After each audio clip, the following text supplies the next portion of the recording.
order. Do we want to go over the minutes, or do we want to have a motion to approve the minutes? Yeah. So moved, George Sharp, and seconded by Sarah Crichton. Right. All those in favor? Aye. Great. Okay, Previous topics? yep, and you know what? We have a lot to do tonight, so we can just go through the notes if we need to. If anyone has anything they need to talk about, we can bring it up, but let's go at a steady clip. How's that? Sure.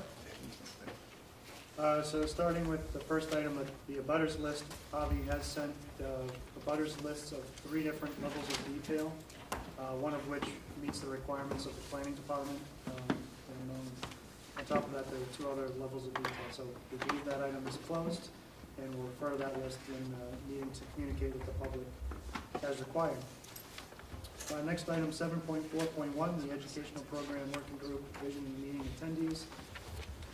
We'll probably mention it at some other point this evening, but the Ed Visioning group did meet yesterday, all day from about 8 o'clock until 3 p.m. And on Friday, there's a quick little update meeting, and we'll be able to update the group later in the meeting how that happened. But there is a second visioning session scheduled as well, and we'll talk about that. Second item, third item, 7.4.5, communications working group. This is just a continuing item that we're going to meet offline and discuss communications. I just need to know who's on that committee, so we can talk about that under the working groups update. Okay? Great. 7.11, site review options for swing space in surrounding towns. And if you want to make a comment. Yep, at this point, I've reached out to several neighboring towns, all I would say within 10 miles from here. We have 3 potential leads, 2 in Beverly, 1 in Wenham. At this point, I don't think anyone has done more than entertain my phone call and is going to go back and see if it's a possibility. So I'm just awaiting, hopefully we'll have more details next week. But I think where I stand now, what I thought was not a possibility at all, we have 3 potential leads for 2019. Thank you. Next item, 8.4.3, local approval, determining local funding approval timeline. We mentioned last time that currently we're on a schedule of submitting schematic design in August of 2018. And there's a determination to be made locally about town meeting dates. And we understand that the budget collaboration group working in collaboration with this group is going to determine and make that official, and I understand that's in process. You guys want to give the update from our last session? Want me to do it? I'm sorry, yes. What was the question? Do you want to just give the group a sense of where we're at since our last budget collaboration session? We're Or do in- you want me to do it, actually?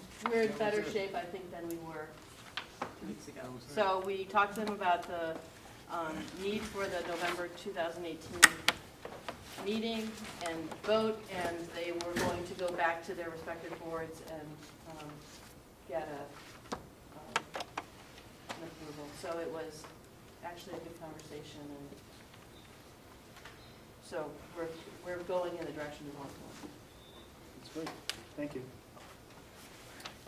Next item, 8.7.3, providing examples of PDP documents to the SBC. We did meet yesterday and we talked quickly about that. We're going to broadcast a small selection of those to a subset of the building committee. We're going to review those to make sure that information is valuable to the building committee, and we plan on presenting that at the next meeting.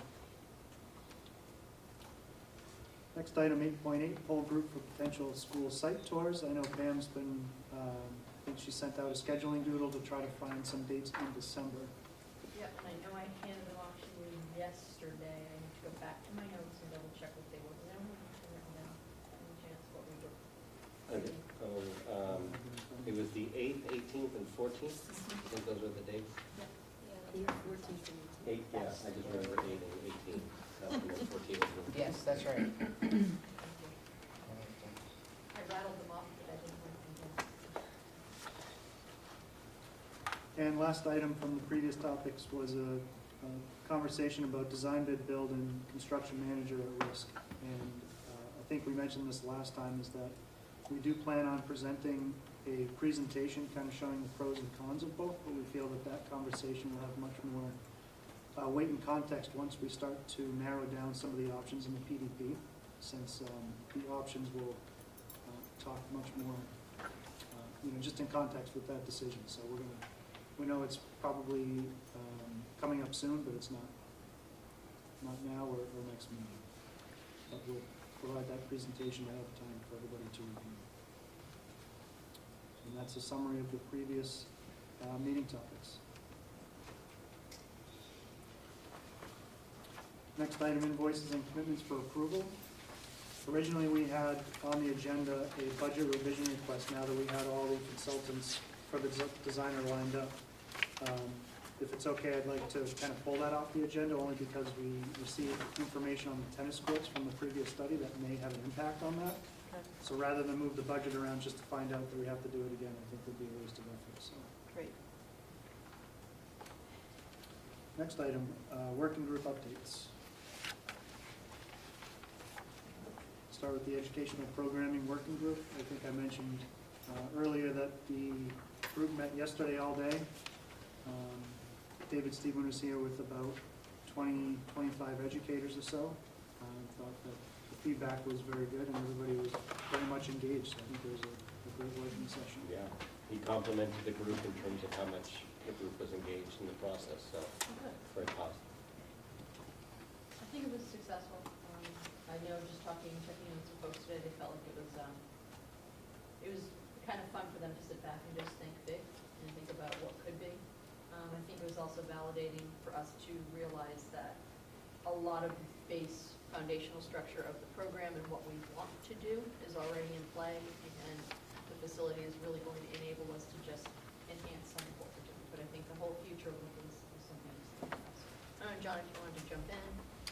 I thought it was kind of a nice process district-wide to go through, to take a look at just kind of what we do district-wide, K through, or pre-K through 5, and then vertical up through 12. So I think it was, building aside, I think it was a good exercise for our team to go through. I'll be curious to see now what Tipsy has for taking what we did and Yeah. integrating that into the plan. Yeah, we can talk about that on Friday.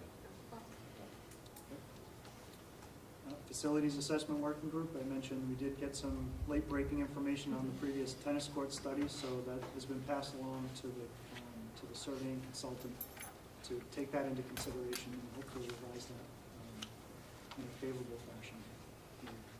To be determined. I don't know that there's any other action items for that committee at this time that I'm aware of. Not that I Did you get what you needed in from that questionnaire? From the questionnaire? Did you have a questionnaire? Oh, for hazmat? Oh, yes, from the hazmat. Jay has been very diligent with it, and he's provided a lot of good information about it. Thank you for doing that. The only one piece of information that would be helpful is getting some further information, probably the calculations that are related to how the Brook Street field is to be used as a storage for flooding. If there's some calculations or any information that related to that when it was permitted, that would be extremely helpful. Did that topic of that field No, come they up did when a the whole first building project comprehensive- got on? Because, yeah, there was, I can look. I know how to- Town hall may also have a It's- study. Town Hall should have it as part of the Conservation Commission. What was it, 39,539? That order was for the entire project. Yep. So we actually know the. 529. 529. We know the, The number. don't ask, I A mean, number. for different reasons. Concom number, yes, we have that. Well, Well, we just- if, you let me know if it's all right for us to approach the town for that. I think- I think, yes, Yeah. probably be more expedient if you did that for Okay. us. Thank you. The budget collaboration working group, we did talk about the scheduling impact. Is there any other conversations that happened that would be worth bringing in front of this group? Nope. And communications working group, we're gonna work on getting a roster together. Yeah, who was on that? I apologize. I don't- Well, I think it was really informal. I think there were a few names that were floated out there, but I don't know that we actually formally appointed anybody to that. Okay, so can we do this really quick? I know Adam had wanted to be on it, right? He's already on the education. Carolyn, you're on it by default, right? Who else wants to be on this communication subcommittee? Great refreshments. Okay, we're good. Annie, Adam, Caroline, I'm good with that. And we're gonna suck you in when we need to. Okay? Great, okay, thanks. Okay. Moving on to a quick budget update. The budget overall picture hasn't changed since last time we met, when we awarded the last contract to JCJ's latest sub-consultant. So if there aren't any questions about budget, we'll just move on. Quick calendar look ahead. We mentioned every meeting that this is available in the Dropbox. It's just a quick little calendar look ahead over the next couple of months. You'll see that the building committee meetings are meeting every 2 weeks, and those are shown in red. Yesterday, we did have the educational visioning session. Over the next couple of weeks, excuse me, there will be the first community meeting next Wednesday, October 4th, which we'll go into a little bit more later on the agenda if there isn't any questions about the calendar or schedule. Just move on. Okay. So at this time, I think we'll switch over to JCJ's presentation, and we'll get going through the material.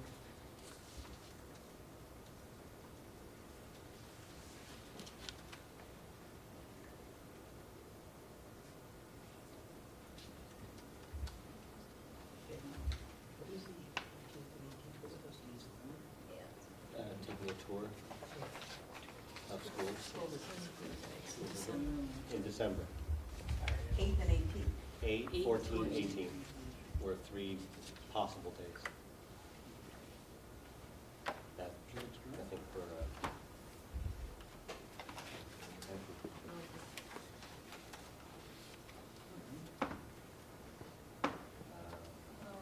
yeah.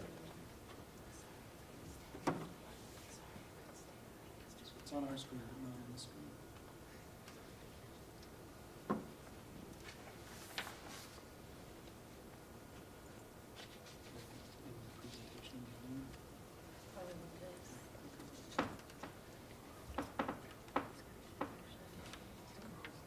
Oh,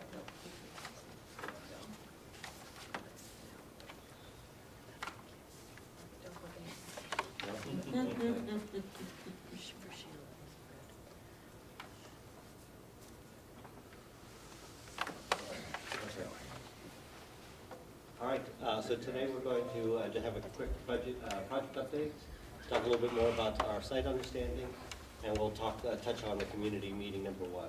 So, project update. The PDP reported some development. You'll start to see drafts of certain sections coming up by the next meeting. The surveyor is expected to be on site just about the 5th of October, or the day after.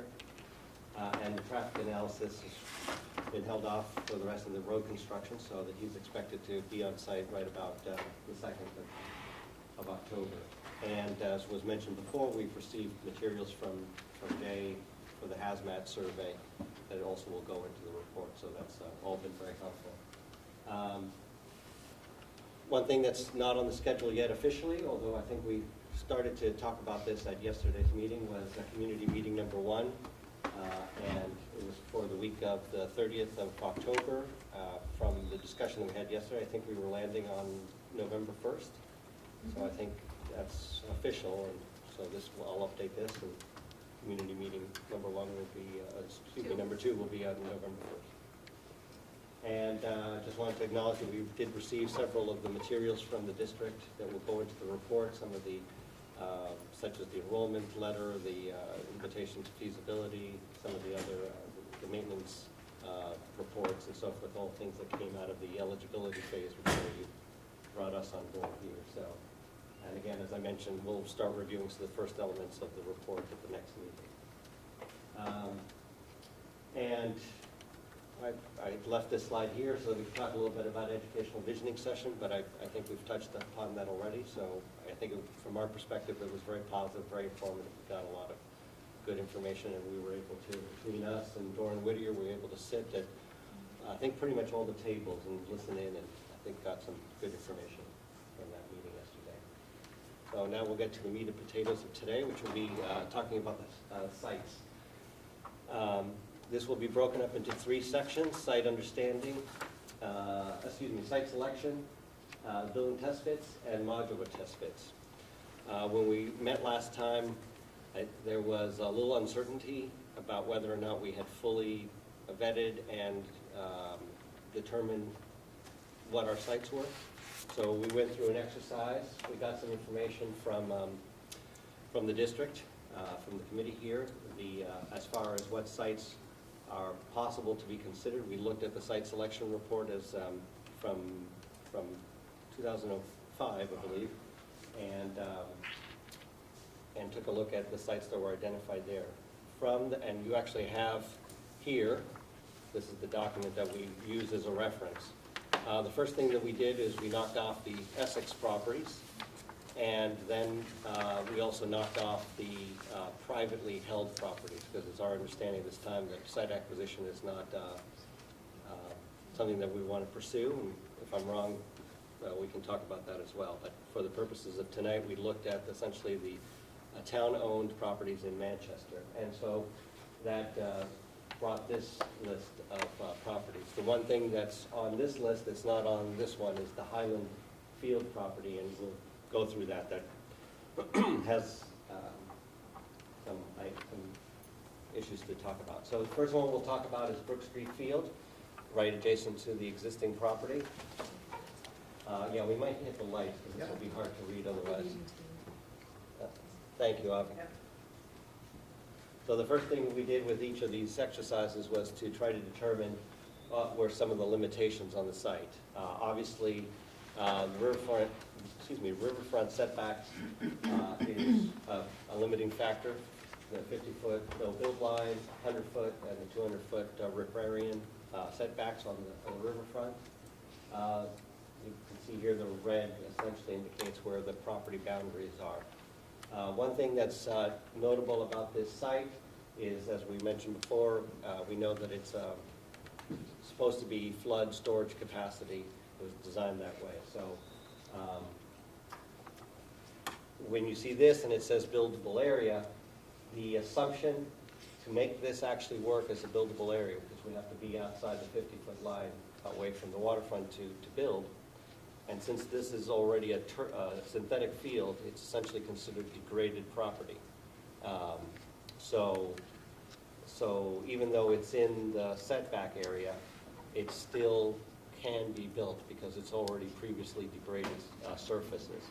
However, because of the elevation of the property, in order to really make this buildable, you'd have to bring up the grade to keep water from flooding the building, because MSBA won't let you build in the flood zone. So one item to consider on this property is that it would require a substantial amount of fill to come onto the site. And in addition to this, because you're taking away the storage capacity for this overflow, is that you're going to have to replace that somewhere. And it's our understanding about this is that it's not something that we can replace a quarter mile downstream or upstream, but it has to be pretty much adjacent. So that means that we'd have to lower the elevation or to create that storage capacity on an adjacent site, which probably would be the memorial site. Is that a regulatory requirement? I mean, who sets that requirement of replacing like for like on storage capacity? Yes, it is regulatory. At the local level or state level? Both. Well, Federal yeah. property. Okay. Yeah. So we're saying buildable area, but understand that it comes with these caveats, that there's some elements that have to be considered in here. So similar to what we did at the on the memorial site a couple weeks ago, we essentially took our rectangles and we dropped it on the site without being too artful about it, just to see if it will fit.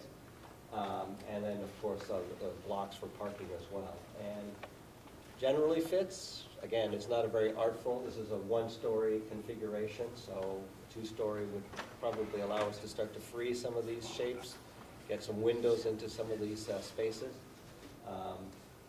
So it's possibly in the realm of being able to be considered. Can you talk a little bit about MSBA reimbursement and, you know, if you had to raise this and then create flood storage elsewhere, you're preparing two sites, I'm assuming that's not reimbursable. So site costs are capped at 8% of construction costs, but working on an alternate site, since both sites are in control and one site is where the school is, I'm not sure how they would consider, because MSBA won't let you do improvements on private property, for example. In this case, these are both town-controlled properties, and I think they're both controlled. I don't know if Brook Street Field is being controlled by the district as well. I don't think so, right? The town. There's a joint use agreement, but I don't think that you, We control it the same way that we control actually the building itself. So Okay. it is owned, the landlord is the town, It's and different. we are responsible for maintenance and/or improvements, okay. unless we're being It's owned by negligent, the then the town. town does. So I would say it is technically under our control. There are some sharing agreements about how the town may use that are slightly different, and we need to factor that in because they use that for some of their own activities, but. Yeah, so Daniel is 100% right, the 8% site cap. So what we found is even on one site, you hit that 8% very quickly. So the MSBA's viewpoint is it's not directly related to educational space, and so they have to be fair about where they set that cap, and it's not very favorable to the owner in most cases, but that's where they set the limit. So if we're talking two sites, Yeah, it's I very don't. real that most of that would be borne entirely on the district. Yeah, I don't think there's any project that I've worked with the MSBA where site hasn't exceeded the 8%. And again, they're trying to level out some equity between communities, because they don't want communities bringing a site that's all full of ledge, that's gonna require a lot of blasting, a lot of expense, just because that's the site that they want.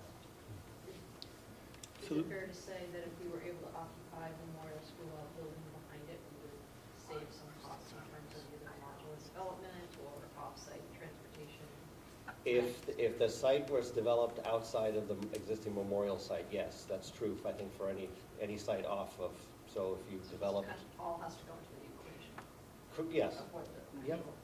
However, if you decide to tear down the old memorial school and make it into a soccer field or a park or something, just remember that what they're saying is you're going to spend twice as much on site and it's all non-reimbursable. There's no way that those costs don't exceed the cost of swing space or busing or modulars even. In other words, if you didn't just leave Memorial Lane sitting there empty at the Right. end, you were talking about a doubling down on your site costs, which is pretty, I think any project that considers two sites is going to be pretty hard to make the numbers But work. that's a good point as far as, do we know what the town would want to do? I mean, they may want to use the building because they say that they're short on space. But we still have to replace that, I mean, I'm assuming they're gonna want that field replaced too. So, yeah, this is politically not going to be very It's not, popular. this is a bad site. It's a non, I think you should move on. It's a I mean, we all non-starter, know it's a bad basically. This will be tied up in court for, Right, I mean, why? It's not gonna happen. we were Just move tied it up in on. court when we wanted The to cost put of developing it, just portable even if- lights on that even if site. no one Exactly. cared that we took away their soccer field, the idea that we'd have to bring in all this fill and deal with all But this is we going have to be to flood incredibly zone. expensive. Yeah, and, sorry, we should have started the conversation on site in that, showing the options, they're not all necessarily really good options or even Yeah, it's just- possible. Doing that. we're So we essentially know doing the that certain ones exercise will to rise to the prove top. out that the existing site is We'll probably. take your word for it. So, Move it on. Only I think 5 it's years worth from now, mentioning we'll is still that be we are having gonna that have to conversation. replace the turf at some point, and we probably won't have to do we probably would have to add to that all the substructure costs, which I know if you moved it, Oh, absolutely. $1 million substructure cost for dollars. this one was pretty significant. I don't know how significant it would be there, It but has all A drain, it has, replacement for a turf field is gonna run you in the realm of about $500,000 plus. but it has all the, Infrastructure. infrastructure underneath it. Plus It has the research. big, Right. what are they, detention or retention? That's another which is- $500,000. Yeah, So it's $1 million field. Yeah. That's it's $1.5 million. Yeah. yeah. That's what So- I'm thinking, Robert. So just going through this exercise, because if you were to need to replace the field on the existing memorial site, we just proved out that a field does fit on the site. The one thing that we would have to be conscious of, and it's unfortunately it's not shown on this diagram, but bifurcating the site roughly north-south on the east side is the Zone 2 area, which would mean that we'd have to be at least 4 feet above the agreed-upon water table level. So, but most of this area here is actually high. The only question is, would you have to lower it in order to create a new flood area? So there's, it would require more investigation if this was true. However, if you were to put a replacement field here, one thing we do note is you actually have the opportunity to save your core block and create a, keep your gymnasium, your auditorium here on the site. And if the field is placed just so, you might even actually be able to save one of the wings and use it for whatever you want to use it for.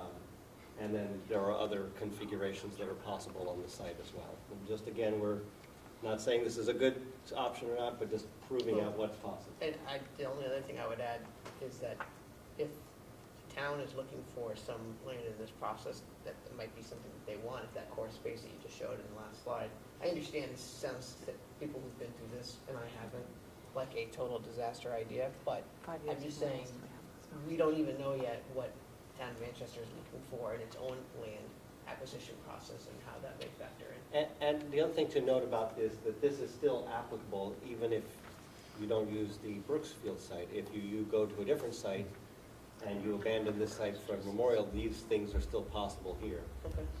So for example, if you went to Sweeney's site, Yeah. so here's the Sweeney site, and what we know about the Sweeney site is that there is a fair amount of wetlands there. Arrow School. And there are a number of limiters in terms of setbacks, so you both have the waterfront setback and the wetland setback. And there's a lot of lines here, so what you really need to know is that the two controlling lines here is the 100-foot setback from the waterway and the 50-foot from the wetlands. So those are the two lines. And in this case, mostly it's the 50-foot line from the wetlands that controls, except for that little stretch there at the north. And so that leaves you, this is your buildable area here for this site. And we dropped, again, our rectangles on the site. That's good.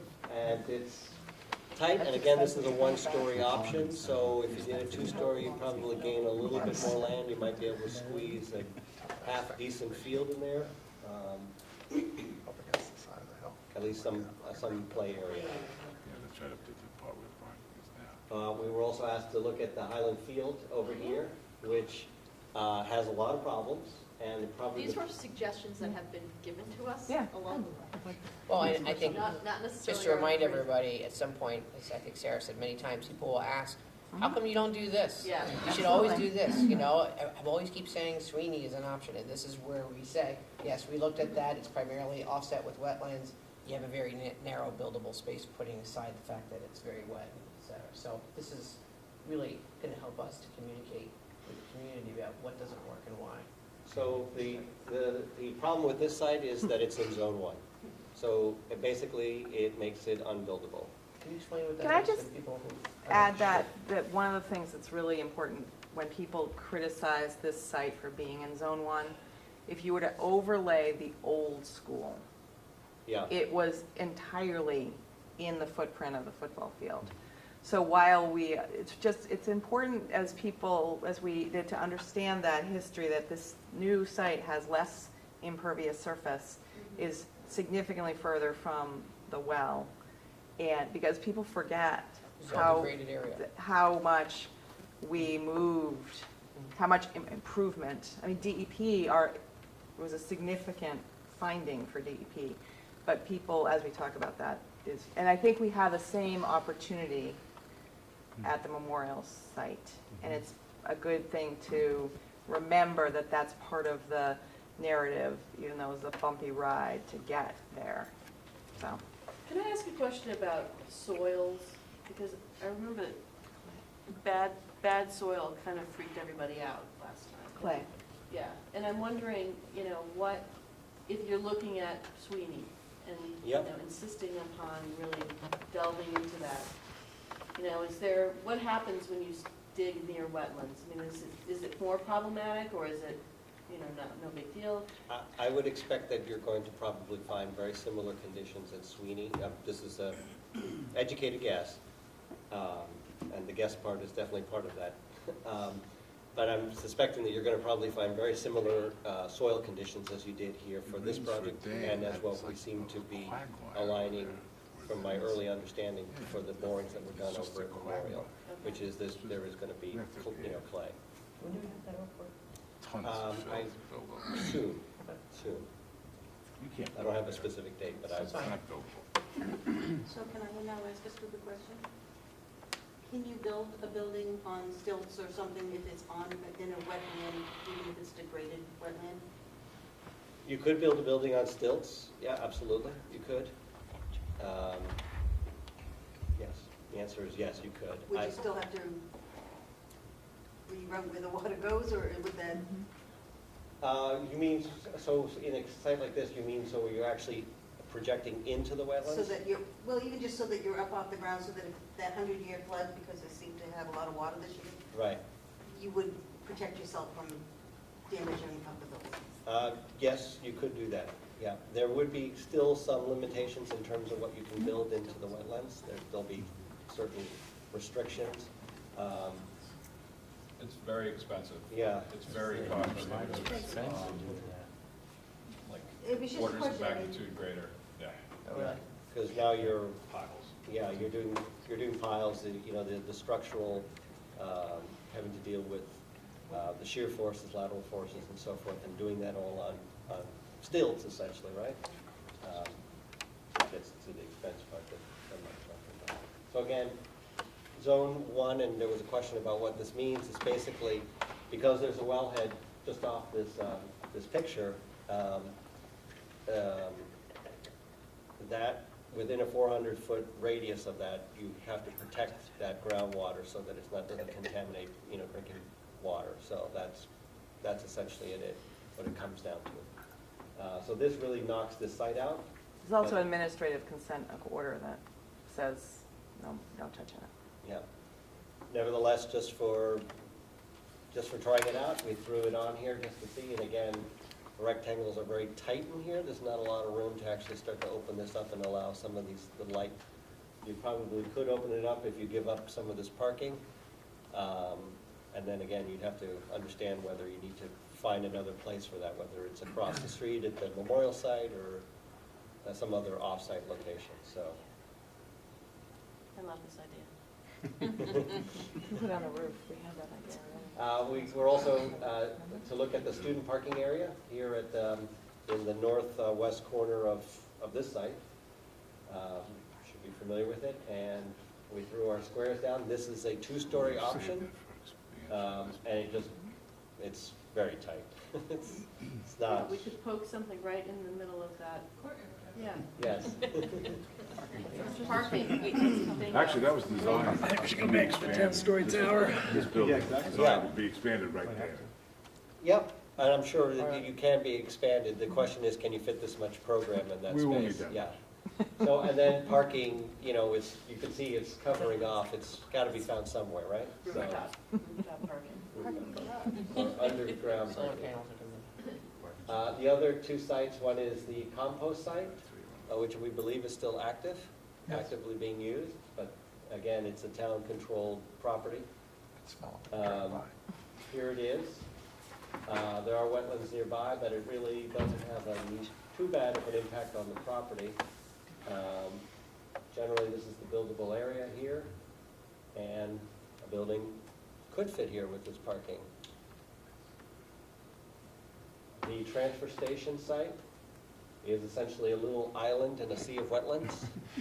Well, isn't it also, it's the old dump too, right? And The landfill. this is your buildable area in here. There is a little, I'll see if I can do the light. So here, if you look at the maps, it looks like through here there was a right-of-way from Pine Street to probably have curved in tighter to this property, and then Pine Street landed here. So there does seem to be some leftover land here that might be added into this property. But again, because of the wetlands constraint, really what you're gain is just this little neck here. And this is the building, and a one-story version of the building with parking. Two-story would free up a little space, but it is tight. And you can push some of this to the front, possibly, and get a little space for a field, in the, a small field in the back, perhaps. So far, the only two-story is the one on this side here that you've shown? That and the back of, the back of the parking lot here, Yeah. and then the Highland Field sites. Those are those both we've shown as two-story because they're the only ways that Right. anything can actually fit. Yeah. And when I say, I'm saying that loosely in terms of fitting. Right. But the subsurface conditions here are the landfill, Yes, exactly, which there adds is, a little cost. that's, Capping, we've done that. it has a cost, and, I'm sure there will be folks who will have strong opinions about it in town as well, so. So I don't know if you have any questions about this section? So can I ask you about, so you just proposed, you just played with a bunch of different sites. Yeah, So for the PDP, PDP, how preliminary many, design you have to program. offer, how many options, and like, how do you, what bubbles up for you? How do you, So for the PDP, the only thing that the MSBA is really looking for you to identify is 3 design options, which is going to be the next section that we're going Okay. to go into. So a renovation only, reno addition, oh, okay, and a replacement, full replacement. As far as the number of sites, they don't have any threshold in terms of how many sites you need to consider. You may only have 1 site, and as long as you can describe that, that you only have 1 site, there's no, you don't have to have 3, 4 sites that you're considering. They do like you to prove out that you only have 1 site, which Yep. I think this exercise kind of helps to determine that. do you feel like you have enough information to drive you to 1 or 2 sites at this point? So, I think there's obviously limitations with the transfer site, not the least of which is that it's a Yep. little dump. Yep, The compost site, we understand that is still actively being used. So if you were to use this site, I'm not sure what the subsurface conditions are here. I'm assuming that there are probably some issues, but I don't know. that's across There's also no 128. sewer. That's Right. 128, yeah. There's Yeah. no sewer there. Yeah. There's no sewer line. Right, and that's the other thing too, is that there are some sites here that are far away from, so for example, the compost site It's across 128.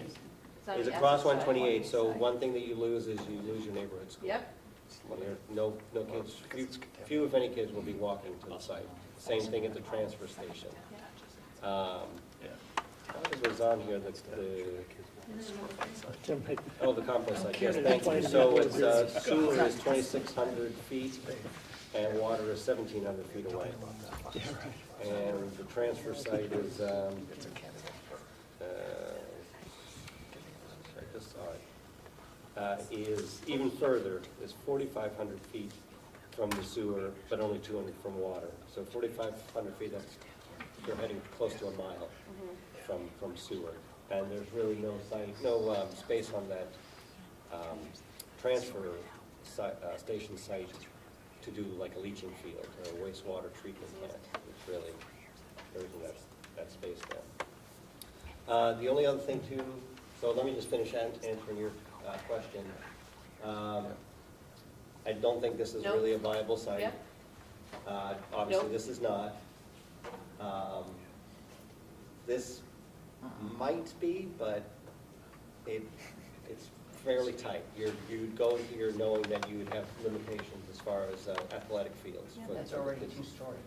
Was that one story? That's a one-story, so you could tighten this up, you know, you push it forward possibly. It could possibly be something to be considered. How would you configure the traffic there? Well, that's a limiter for that site, which is, it's only one way in and one way out. Right.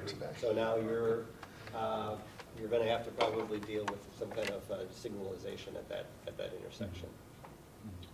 And if my recollection is correct, this is 127 Estate Road, so then you're going through MassDOT to figure all that out, go through that process. And, you know, one thing about MassDOT is they don't like anything that slows traffic down. Unless it's them. Unless it's fair enough, absolutely. Pretty slow. What's on the wooded side there? Is that like No. state forest? That is, I forgot what the name, it's a conservation area. Train tracks. And Manchester I Essex can't really read the Conservation. name of it here, but it's W, it begins with a W, it's like, It's a hill, isn't it? It's steep. Conservation land? Steep. Our kids all climb that hill and. Green's Fall Conservation down Land. on the hill. Yeah, it's Manchester. Okay. Where are that Ann's Woods? Now, my understanding is that students here, and maybe perhaps at Memorial, but I think here, I've heard from the announcements that they do send students down to the Sweeney Field as it is. So, to some extent, it's sort of part of your campus of schools, whether it's actively, And it's frequently asked about, right. So, to some extent, isn't it? Can't complain about it. it is something that, It's a, yeah, I think we'll come under a little fire for equity in fields for girls and boys, because this is the girls' field, and this place is probably, so it's not a favored spot, I don't think, but maybe with something on it, it would be. so, it might be worth a little further investigation, but. So can I just ask, are we willing to slow this process down by about 4 years? Why would you say 4 years? Because I think any of these things end up opening up the regional agreement, which I think is potentially, the second you open it up, Yep, is, problematic. Why do they open the Dangerous. regional agreement? Because you mean. because you're lease gonna add, you're gonna Yeah, add so- another Property. property. You mean the lease agreement, not the regional agreement? Am I right? Right, correct, Yeah. the lease agreement, but potentially, I don't know, does the regional agreement specify these properties? No, I think it should Okay. be the lease agreement, and that Okay, could be correct. modified at any time. That would, But it does take town meeting vote, right? yep, I bet it would. So it does take town meeting vote I don't know. to but I would mod, say so I that. stand correct, it's not the regional agreement, so it's Okay. the lease agreement, or an additional lease. So you're at least into, before you even have any kind of site control of any of these other sites, you're at least at absolute best into the spring town meeting at the, Okay. Devil's advocate for a second, and- though, aren't you gonna have to touch the lease agreement just because the property's gonna change in some manner? and I that- believe the provision is that you just have to notify them. I mean, it's pretty, you can look at it. But Yeah. I think that this is pretty sacred ground for the baseball people, and I think then you've got a whole nother group of neighbors and constituents. I just think you're, maybe 4 years may be pessimistic, but I Even think 2 that you years. have, I that, agree with you, Sarah. I think know it's- Absolutely, it's a whole public. I think it's a huge, I think to entertain any site that we don't currently have site control over is an acknowledgement that we're adding a year to the process at the very minimum, And as we talked about, you're adding significant costs right? by doing two sites. One thing to think about is to look at the memorial site options without getting too hung up on this. Right. Because if there is a persuasive argument to stay at Memorial, Right, and then no one objects to that, then these Right. other Things sites just go are away. purely an exercise. Right. So to get too hot and Right. bothered about any of these Right. without considering the memorial site is probably not a productive use of people's time. Because the reality is there's all kinds of drawbacks with all of these. Right, including Memorial Site. Well, the memorial, Yeah. as you say, you control, I disagree. it probably is Yeah. gonna be the least expensive. If there were swing space, it could be done quick. I mean, there's a lot Yeah. of possibilities that could make it really Right. work. But I think that the issue around site control is a year. But you also, personally. this issue of constituents too. I mean, we talked about soccer, what about baseball? I mean, Right. this renovated Little League field over Right. there that people are not gonna be happy about. I mean, just But taking, presumably, you take the site over there, and then you could technically. You put could your sports build a fields there. brand new Little League stadium over here, but at great cost. Right. it, in the, yes, but like just Brook Street, just for instance, to put portable lights at Brook Street was basically gonna be a court battle, because that particular neighborhood, we changed Brook Street Field from a great park and lousy playing field to a great playing field and a lousy park. And I think people have, but you would think we were putting in a hazardous waste site. It got to that It point. got, and so I think that's inherent in change. You're gonna have, Right. and maybe everybody along this area really would like to see a school there, but it's a risk. I don't I'm think not sure I can't predict who's gonna be for or against, but I think my point is not to predict that, except I think it's Yeah. really optimistic to think that you could slow this down in anything less than a year. Like, I would say they all go away and come back in a year when we have site control, I or think- something. I think that's a valid concern, unless the alternate site clearly Clearly rises, rises. of course, You know, right. as a good consideration. Right, And none of these appear to, so. yeah. So you're saying none of these other are compelling? No. Yeah. No. They're not even worth It's due I don't diligence, think I there guess. would be Due due diligence, yeah. diligence, but I wouldn't spend more time on it. If I mean, any if we had better. no land, Right. then maybe some- But I wouldn't, not right now, not unless no one can wrap their head around their memorial site. Well, we understand that you've done this investigation before, but No, I agree. It's the just- MSBA will want to have seen that there was a earnest effort in terms of understanding that knocking off sites. Can I just throw one question out there as we consider these sites? So if, we have no concept as to whether or not we would actually have swing space or what it would cost to move kids out of town, but that would be the cleanest way. If that doesn't present itself as an option, and you're looking at million-plus investment in trailers, does that create more interest in any of these sites because we can occupy while built? Yeah, I mean, that's what I was saying. If you go through the memorial site and can't come up with a satisfactory outcome that isn't really expensive and incredibly disruptive, then maybe you revisit these, but. Or you use one of them as the trailer site. Right. Right. And we do have some information about trailers after the next section, so. Do we have a cost associated? We don't have any cost information at this time. Okay, so Sweeney Park it is. Sorry. Editorial comment. Thank you for doing that. No worries, that's all good. And well, and this will be helpful for you as well because it kind of remind you what needs to be sent to the community if the questions come up. So, building test fits, I'm gonna turn it here to my esteemed colleague. There's a bunch of sites. So the MSBA will have us look at, and we talked about this the last time as well, they'll have us look at the renovation of the existing building, renovations and additions to the existing building, and then new options. And so each one of these has, we'll start with the renovation only. So this is considered a phased, it would be a phased renovation, so we would assume that there would be modulars in play. I'm just gonna zoom in a little bit. So this is taking the existing memorial school and helping renovate it so that it matches the MSBA template. So what they're looking for, without any additions. So the caveat to this is these spaces don't match, actually, because we're working within the existing structural grid. So to add 100 square feet to a classroom wouldn't make any sense. We'd be off of a structural grid, we'd be hitting windows, and the cost to renovate to do that wouldn't make sense. So we're working within the existing classroom configurations. So can you, I'm sorry that I missed that, but you're saying that you'd have to expand the existing building? Existing classroom sizes. Like you'd be adding onto each classroom wing?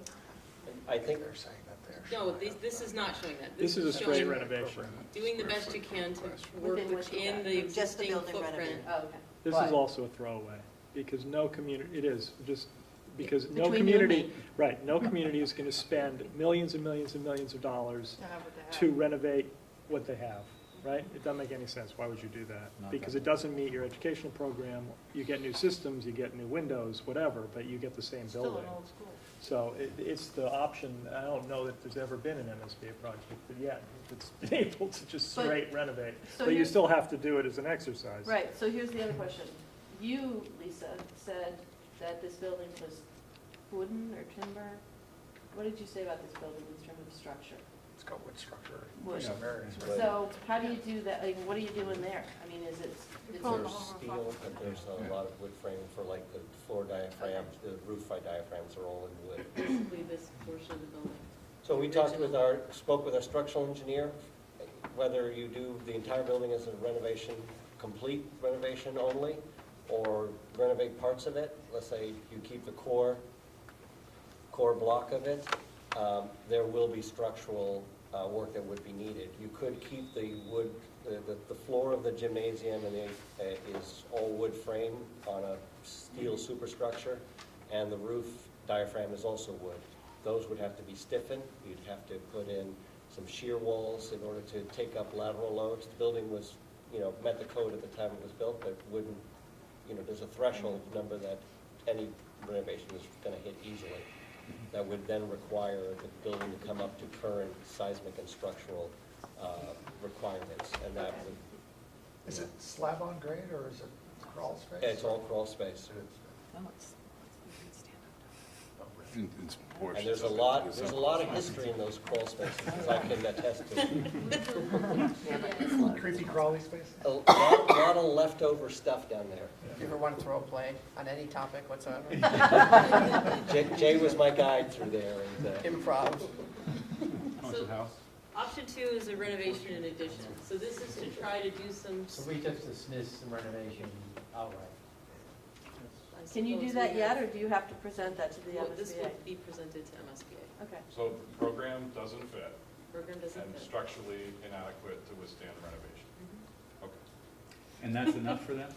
An excessive Yeah, cost. it costs way more than that. They don't want to spend. excessive. Excessive cost, therefore. They don't Yeah, want they to don't. spend Yes. state money to go We make- keep talking about MSBA, but all these points we need to make to the community as well, as to why we're not renovating and so all these things, I mean, we should keep. Right, we And won't, simple. we won't actually Yeah. throw these away. I mean, we're Yeah, gonna but I just keep wanted this, yeah. to, we keep there's- referring to the MSBA, but it's a larger, Right. So the second is to do some minor additions to try to get us closer to the MSBA template. So in this case, one of the additions is out front here, and that is behind the existing admin to increase the size of the admin suite, which frees up some spaces towards the back, like where guidance is, to make an art space there.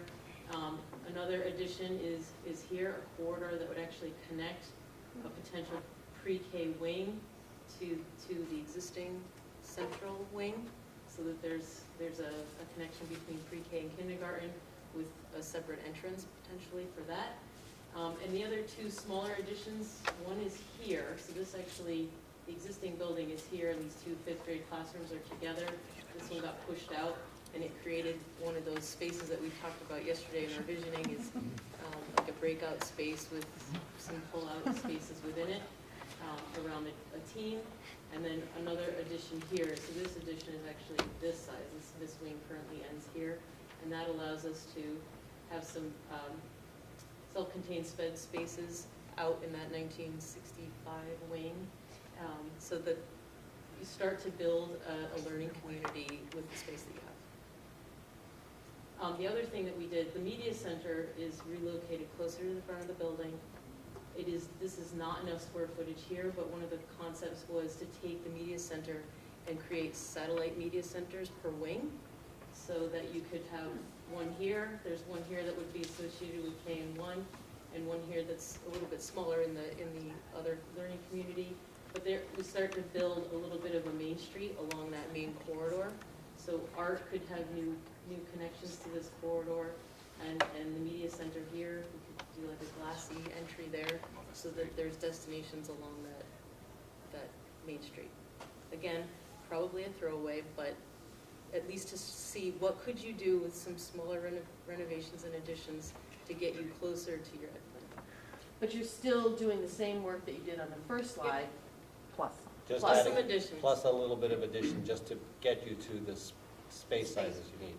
Now, again, that being said, the thing to note that Lauren was mentioning was that some of these classrooms are going to be undersized. It's very interesting because in the east and the central wings, which are the part of the original building, your classrooms are nearly the size you need by MSBA today. But the classrooms in the West Wing additions, from 54 and 65, those are actually over 100 square feet smaller than where you would want to be. Somebody probably said take like 6 inches off of everybody. Probably. Yeah. Well, those standards weren't necessarily in place in 65, It's only learning it. but it's interesting to note that the original building does, that those rooms are closer to what you need today. So option 3 is renovation addition, so this is kind of playing off what we talked about last week.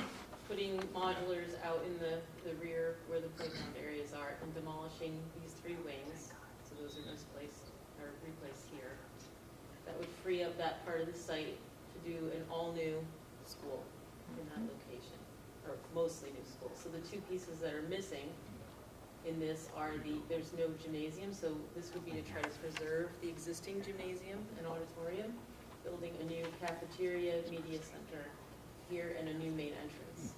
So that just fits, that's a 2-story option, just fits in that part of the site.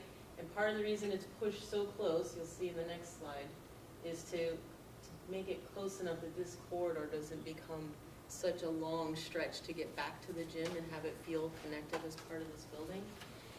So the other piece that we held out was the music suite, so that would be attached to the existing auditorium, assuming that this would all be renovated. So you have a new 2-story school, potential for additional parking around the backside of the gym, outdoor classroom areas, play fields to replace more outdoor classroom, and potentially additional circulation and parking on the Summer Street side of the site. And one thing I just want to note as well is that, again, these aren't necessarily designs. We're just placing the squares a little bit more, in a more concerted way than we did last time.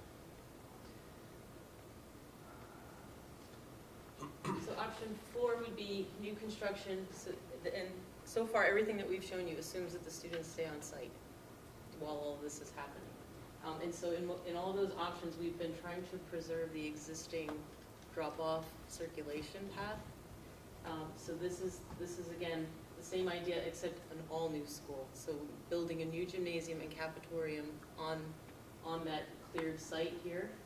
Zoom in a little bit to that. So this is still a 2-story option. You can see we're right up against the wetlands buffer here. It's pretty tight. But one of the nice things it does is it really opens up this part of the site that's closest to the waterway. So you can have potential new drop-off and parking area out front, potential new entry at the corner here. And again, replacing playfields. In almost all the schemes, we keep the playfields in this general area because of the access from across the street and the adjacency to the existing turf. Yes? So, I guess, when you look at that, does that seem crammed? Like, I'm just wondering, I don't think so. okay. No, 2-story, 2-story, right? Yeah, Yeah. 2-story. 2-story.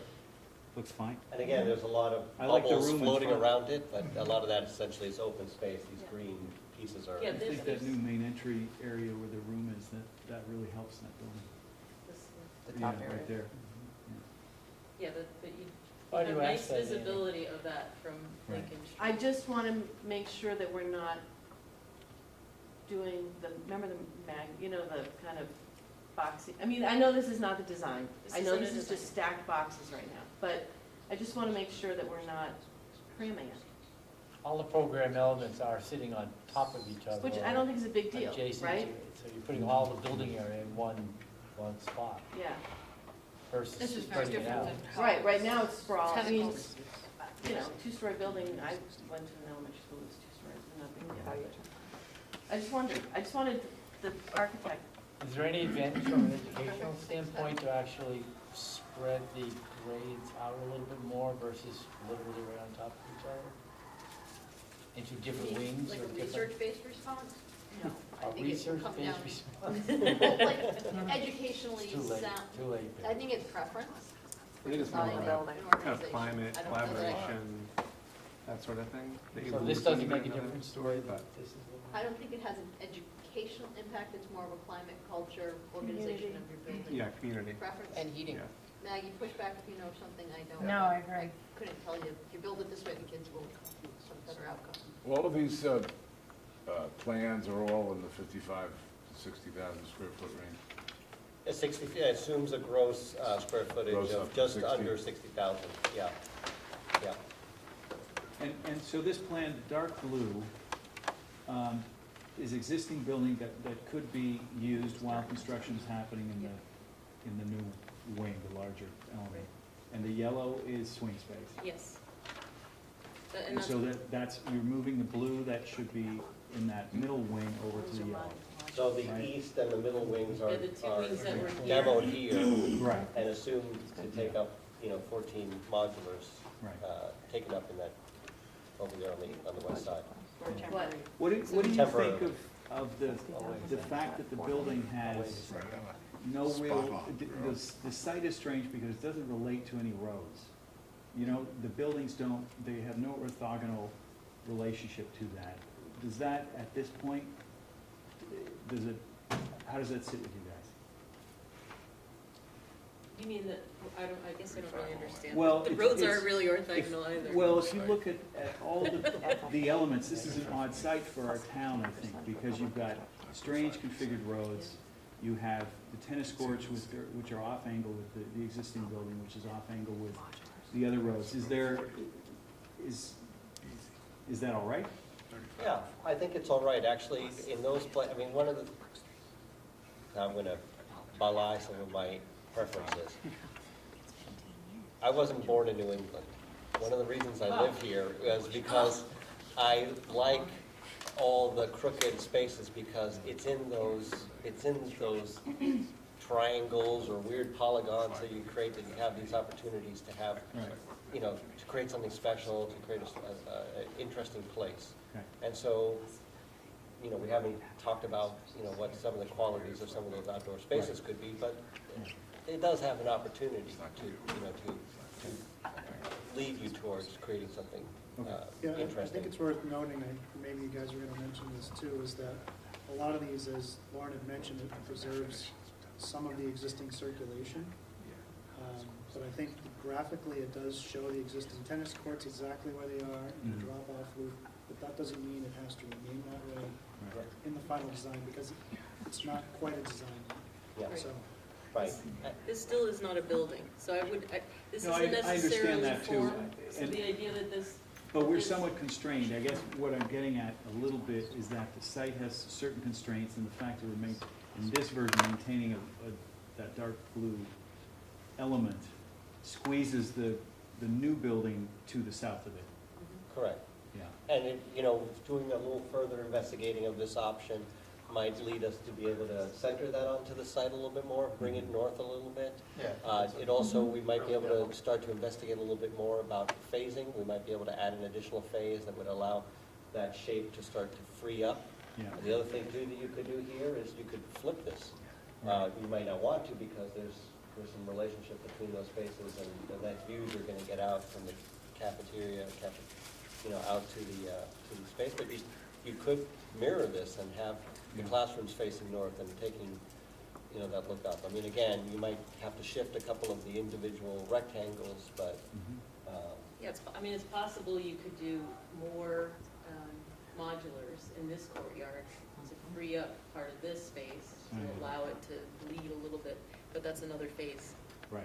Because potentially, maybe not, I suppose you could demo this half of this wing, if you could fit those classrooms in here, and be able to free up that part of the site as well. Yeah. or or use the modulars in somewhere else. And again, we're gonna go talk about some of the modular options that. Right. Right. Have you guys formed any sort of an opinion yet about the quality of the existing spaces that we've talked about, possibly keeping like the gym or the auditorium? I mean, do you see something of So- intrinsic value there? So, Well, I was gonna say that, I mean, the auditorium, we've been told, isn't large enough. So that, it doesn't hold the number of people that it needs to hold. So whatever, even if we maintained it, we'd have to do something. In the school? Yeah, that's the For entire, educational purposes or for town purposes? for concerts. It doesn't fit the students and the staff, The entire so we can't have them, student body we does can't even not. just have them in school. I might have a slight variation on that answer as well, which is I think the benefit of keeping the core block, Just a question, I want to. as I understand it. Sorry. No, that's all right. Please finish. No, she said. We were talking She was amongst telling me what the ourselves. town I meeting is. distracted. I don't Okay. care what the town meeting is, I wanted to make sure that what we're talking about Yeah. is for educational purposes, not for. Right. That's what I'm talking about. So the value of keeping the core block, as I understand it, is so that you can retain a separated auditorium.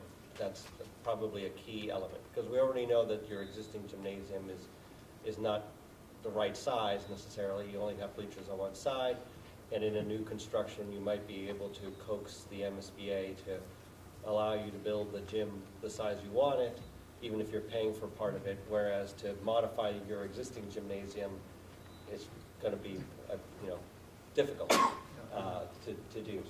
But again, you'll want to weigh whether or not there is value to retain that and, the auditorium. The thing about the auditorium, of course, is that there are accessibility issues that would have to be dealt with in a renovation. And the other thing, too, that we understand from the structural engineer is that retaining that core block, as I was mentioning there, you'll have to bring it up to current structural codes, seismic and lateral forces. And I think once you start doing that, you're going to get into, I don't have any exact cost, but there's no home run one way or the other, whether you save it or get rid of it in terms of cost. You're probably gonna come out pretty close, whether you renovate it and use the existing versus build new in the MSBA model, in a cafetorium scenario, or, somehow you coax them to allow you to build a separated auditorium. That's just more square footage, but it's not like you're gonna save that core block and just save a lot of money, because there is gonna be remediation to that space in order to make it functional for current codes. Just thinking out loud, could you keep the auditorium and have a cafetorium, a new cafetorium? I'm just You thinking that. possibly can, but I don't think the MSBA is gonna participate in the existing, in the saving of the existing auditorium. Right. Just, it is a resource for the town. Yeah, I don't think they would at all, so So, that would. whether it's a renovation model, in renovating your existing auditorium or building new, the MSBA is going to exclude itself from participating in the grant to do that. And so if we know the existing auditorium has some structural, deficiencies that would need to be addressed entirely by the district, whether you want a standalone auditorium, whether that's the existing or any combination of new or renovation, it's entirely on the district's back financially. And again, what we don't know here is whether despite that, whether that's still a value to the community and something that might be negotiated with the town, that there's a value to retaining it. Right. We don't know that, but it's something that, again, would be on the cost of the town and the district, so. So are those two spaces, the cafeteria and gym, presented as two separate spaces, or is it a combined kind of gymatorium space? Well, Right, in this design, in the template, it's a cafetorium and a gymnasium, they're separated. They could be connected and become a gymnasium. so I don't it- know, I guess. But you like had some of those ideas in your presentation, right? Yes, you've seen some images that way, and at the Hunking School, which we just finished, the cafeteria and the gymatorium have a big operable wall that opens up and that entire space opens up so they can have a very large, they can get over 1,000 people in between And the all two that is spaces. for when we get past the test fit phase. Right now, we're in the test fit phase. Yeah, I mean, right now, you can assume that that is a possibility, that you can, that wall is, could be open. Andy, do you feel like the town has interest in trying to retain that auditorium for its use? No, well, When does the town use it? I don't think they did. not the auditorium, they use the gym Gym. for town meeting. Gym, Yeah. Wait a minute. No, but I think, just for the rec Programs, I know that, there's definitely a feeling of being choked, and so I think, we've talked Gym, about bigger before, the gyms. idea of, possibility of having a bigger gym, but, it's not gonna happen without, some money being kicked in, so. What were you gonna say about that? Oh, go back to the last thing you shared. As much as I appreciate the idea, the economies of taking the whole building in a building, I know it's not a design, I get that. However, all the precedents we saw were, many of them were one-story options, and they had little nooks and crannies and passages and spaces in amongst the buildings that allowed for really these kind of, this periods of discovery, where this one does not. You end up with a building and a parking lot with fields around it. Nice as it may be, Yeah. but it didn't have that nicety that the images we saw. But what they did say is that you could play over to the left a little bit if you. This is a real danger to look at amassing a box on a site and then trying to make an opinion of it. It's a dangerous time. Yeah, we're not yet trying to be artful about it. So, but I think, I would hate to lose that opportunity for the younger kids to have these small, confined, private little areas of their own. Yeah. This building or this massing type won't offer the opportunity. John and Maggie weigh in, but I've been, from an educational perspective, in two-story buildings that are just as warm, cozy, inviting, and wrap around. I'm sure. I'm talking more about the outdoor spaces, Pam, and not so much the indoor spaces. Oh, well. Oh, This there's one, no this spaces one in offers between. no outdoor spaces, of that kind of Yeah. small, intimate space, Okay. but nonetheless. But I think that is a good point to keep in your mind about flexibility of the layout and what some of the trade-offs between trying to keep everyone on site and do this as a phased renovation with students on site versus what we're gonna show you Yeah. in the next couple of slides. The next slide is actually. Just a minute, would you mind just going back, I'm sorry. Did you look at phasing the other way around? So keeping some of the classrooms down below, and that's where they would use that, and then you would build up top where the gym and so on. We didn't look at that for tonight, And but, that's fine, but how much? like, so if- the if issues you- that surround doing that would be just solving the issues in terms of lunch and gymnasium, right? So do you have the students eat their lunch in the Build around classrooms? the back to the west and then tear off the front. Yeah, something like that. Well, a Or, little bit. and then you build like a mini temporary Quonset hut for a gym. Yeah, Yeah. and I don't even mean, You like the Quonset hut, yeah. where I was going with this is how much, when you go to MSBA and you have to show the 5 different options, Yeah. 20% less. do they hold you to these sort of preliminary site concepts? For the PDP, they won't, and so there's still a lot of opportunity for this to become artful, to be a little bit more Right. considered, have some more form before we get, by the time we get to schematic design though, and we make that Then schematic it's- design submission, the tweaks they'll allow you will be much You can smaller. have this option for PDP, and then for PSR or schematic, you could have the inverse. as 100%. In fact, if this was, That's what I mean. if this was submitted in PDP and actually was chosen as the one single option that the district would like to explore in schematic design, it could flip-flop to that degree you were just talking. Which is probably a good way to say then that if that's the case, we should probably cruise through the rest of this, because Yeah. all of this could change. We really just want to see, does it What fit? fits? And in Yeah. theory, how could you make it, operationalize it to make it happen? Right, And is that that's all we operational? want. Yeah, think about, don't Swing think space. about the schemes, think Right. about the implications. Yeah. Okay, on this one, we have to have modulars. On this one, we'd have to find swing space. On this one, we could have a one-story building versus a Versus where do two-story they go? building. Just, it's Yes. really that basic at this level. Yep. And those are really It's a big good question, issues. because I didn't know I that. mean, that's huge. You know, how much do we want to spend on modulars versus could we find swing space for less cost? Those are the really big kind of moves at this level, and the architecture will come, you know? Yeah, Thank you. glad you asked, because I didn't know. Thank you, Charlie. So the next schemes assume that students would be off-site in swing space, so that we would have access to the entire site. Oh, baby, here we That go. we could, Yeah. 20%.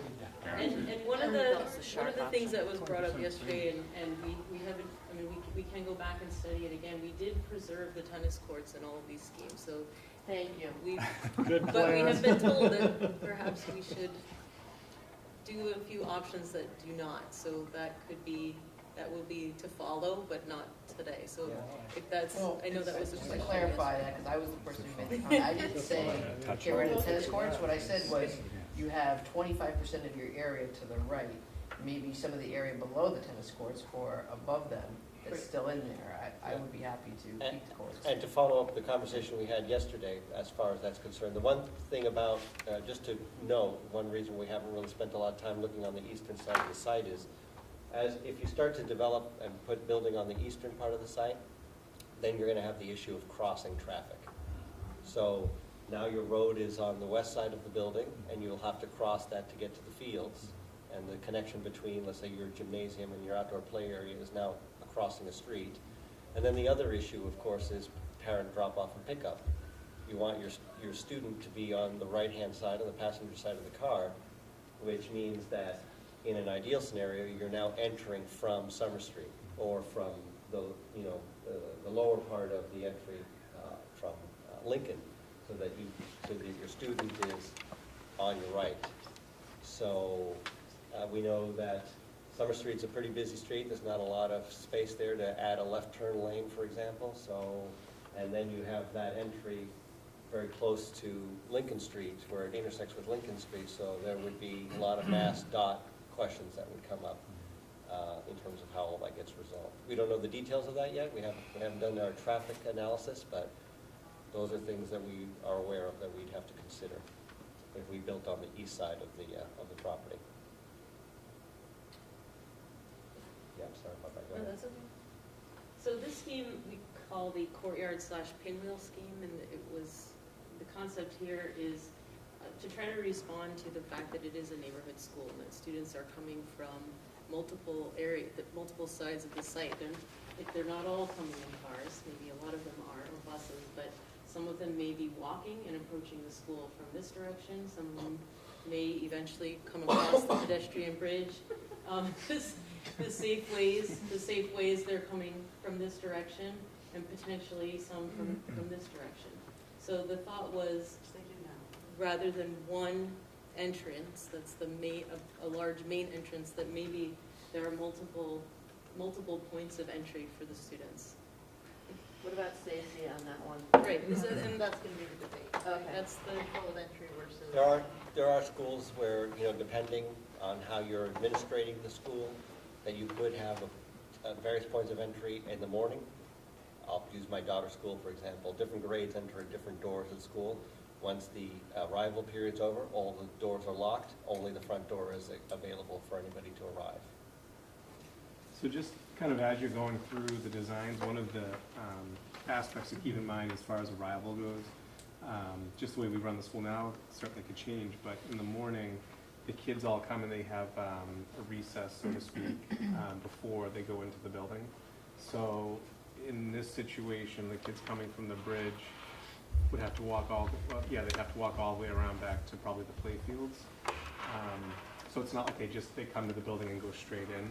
They go on the playground first, and then they go into various doors to come in. But I mean, obviously it could change, but.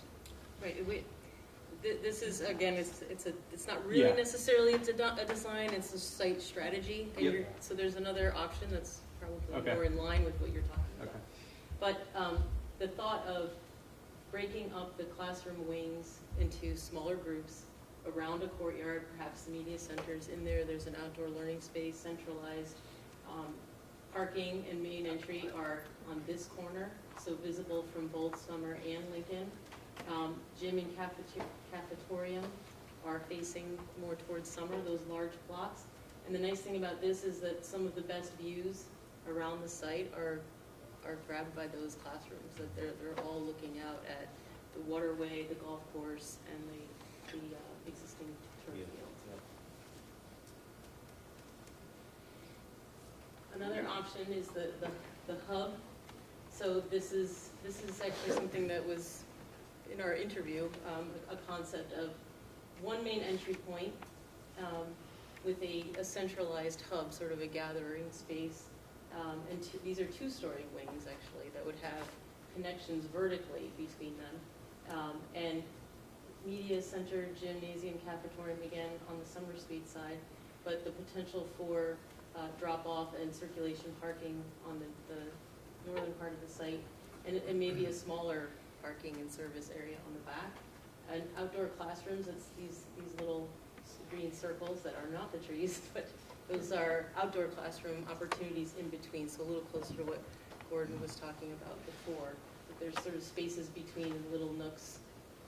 So not having the students on site gives us a little more flexibility too. Can I ask a question about the courtyard versus that? Because I don't know what school I was in Beverly a couple months ago, but the courtyards were all overgrown, and we have had a struggle in Essex to kind of keep that courtyard. You know, I'm just wondering if you can, like, there's one thing to design something, and I'm wondering if you go back and look at usage and, The thing about courtyards is that you're either going to have somebody who owns the space Yeah. and is going to take care of it, or not. yeah. I mean, you have essentially courtyards here at the memorial site, and it's clear, you know, the one between the east and the central wings, that it's loved, that it's taken care of, it's maintained, it's a nice space. Now, that being said, you do have an opening on the south side, so it's easy to get in there for doing the maintenance with the rest of the yard. So a courtyard scheme that's actually a closed courtyard, we will have to think about how equipment comes in there to mow the lawn, to do the maintenance in that space. And the other thing about that space is that there are different ways to handle it, whether you have single-loaded corridors that have the classrooms facing out away from the courtyard, so that any activity in the courtyard doesn't disrupt the activity in the classrooms. There's a variety of strategies to handle it, but it does come with some pros and cons. You know, what you just said, the word which I've been waiting for is flexibility. And I think what you just said about the clean site, giving the architects the most flexibility, obviously. And I think that's a really good thing. And I think also the thing that we have to think of, and it's a pretty easy analysis, but I think overall you're probably talking 15 to 20% cheaper to have a clean site rather than a phased construction. And that's including putting folks in another Yeah. building, okay. It's just your time of construction in So is much way so. down. Way Yeah. down. And the Exactly. flexibility and the long-term best Flexibility is use the of word I'm that looking site for. is to have a clear site. I'm not sure, I don't know what the cost variation would be, but even if it costs a bit more, it's still the best use of that site is to have the site clear before you start. John, if I just, sorry, if I could just think out loud again. I know we're early Please. stages of design, but one of the logistical challenges of the current setup is that front entryway, where we have, I don't know, let's call it 125 cars in the morning that stack up at drop-off time, and also, probably worse, at pickup time. And it comes all the way up to like the high school entrance. Yeah. So I live in Georgetown, and my two kids go to the brand new school there. And one of my favorite aspects, probably because of what I live over here, is the Queuing. The driveway goes all the way around the perimeter of the property, so that when at drop-off or pickup time, all of the cars are actually on the property and not. It's really unsafe out here because people trying to go to 127 just zip around, and there's kids in crosswalks and cars pulling out, and so just something to think about. there's a way. I Can don't know we, if there's a way. I hate the idea of building a driveway. Like, do you know what I mean? Like that you're building because people can't get their kids to walk to school. Like, I think that's a bigger problem that we have. It's a problem here too. I just don't want to, I don't want to design for the fact, I mean, I know that's the reality. But I think safety-wise and Yeah. operationally, And you I have was- to design for the I fact drove, that was on it people- last week in a car, all of a sudden at the bridge, which you can't see, all of a sudden came out and I'm like, oh, he's kind of in my lane. Yeah. They're just so busy And a lot trying of to get to kids- A lot of Magnolia kids live or. too far to walk It's a mess. or ride. This And I Lincoln think Street's that a mess. limiting pickup drop-off, just because you think that will force kids to walk or ride their I know. bikes, it will done, it won't work. So- You just create chaos. So unfortunately, I mean, sort of, I always feel like, why won't they use the stairs? But they're not, they're gonna use the elevator. I mean, you know, Yeah. there's all these things, you can't really control behavior. Yeah, I think it came up in some part of the discussion yesterday about trying to solve that problem. And I don't know if there's a solution right now, but I think the general consensus was, I don't think it would eliminate it altogether. But maybe there's ways to make it better. Yeah, I mean, one thing about this scheme is that a car approaching here could end up in a loop around here, so that you essentially have a little bit more run out in the property to, Yep. you know, for car storage.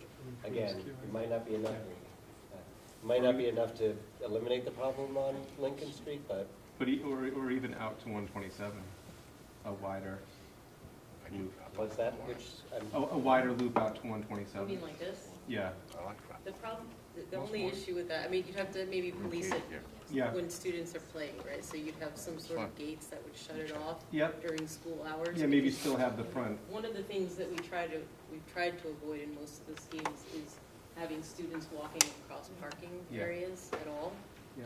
or driveways, just from the safety concern. And we tend to even try to get the gym close to the play field so that there's that opportunity to go right outside for gym class without walking through the all building. around, all through the entire building, which is something we heard a lot about yesterday, is, you know, the walk, the distance, and the lost teaching time that happens because of the sprawling nature of the existing building. Yeah, I mean, just one last comment. I think it's a good comment and something to consider, and to your comment, George. I think it's clear in certain options you have greater flexibility to accommodate that than others. So I think it's just worth considering. At this stage, flexibility is huge. So, one more, lucky number 7. Is it 8 too? No, it's the seven. Stop at 7, okay. At least for Gordon tonight. said 10. Did you say 10? No, Someone no, said no, I 10 said last 7. week. We got to 7. So 7 is what we refer to as the Main Street scheme. So this actually flips the classrooms to the other side and creates the public face is the cafeteria, I mean, the facing Lincoln Street. So the cafetorium, media center, gymnasium.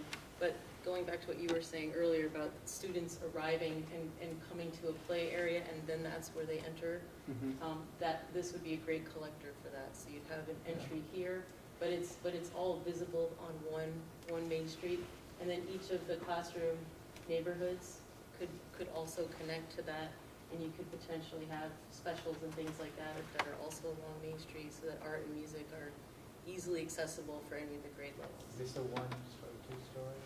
This is it's a little bit of both. So one of these would most likely have to be 2 stories, but 2 of them could probably be 1. But lots of in-between spaces for outdoor classroom, and actually the ability to have connections across these learning communities.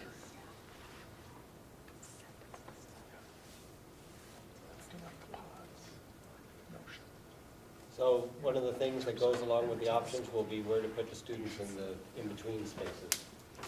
So we were also given a couple of places where we could consider where modulars could go in the case that modulars may be needed.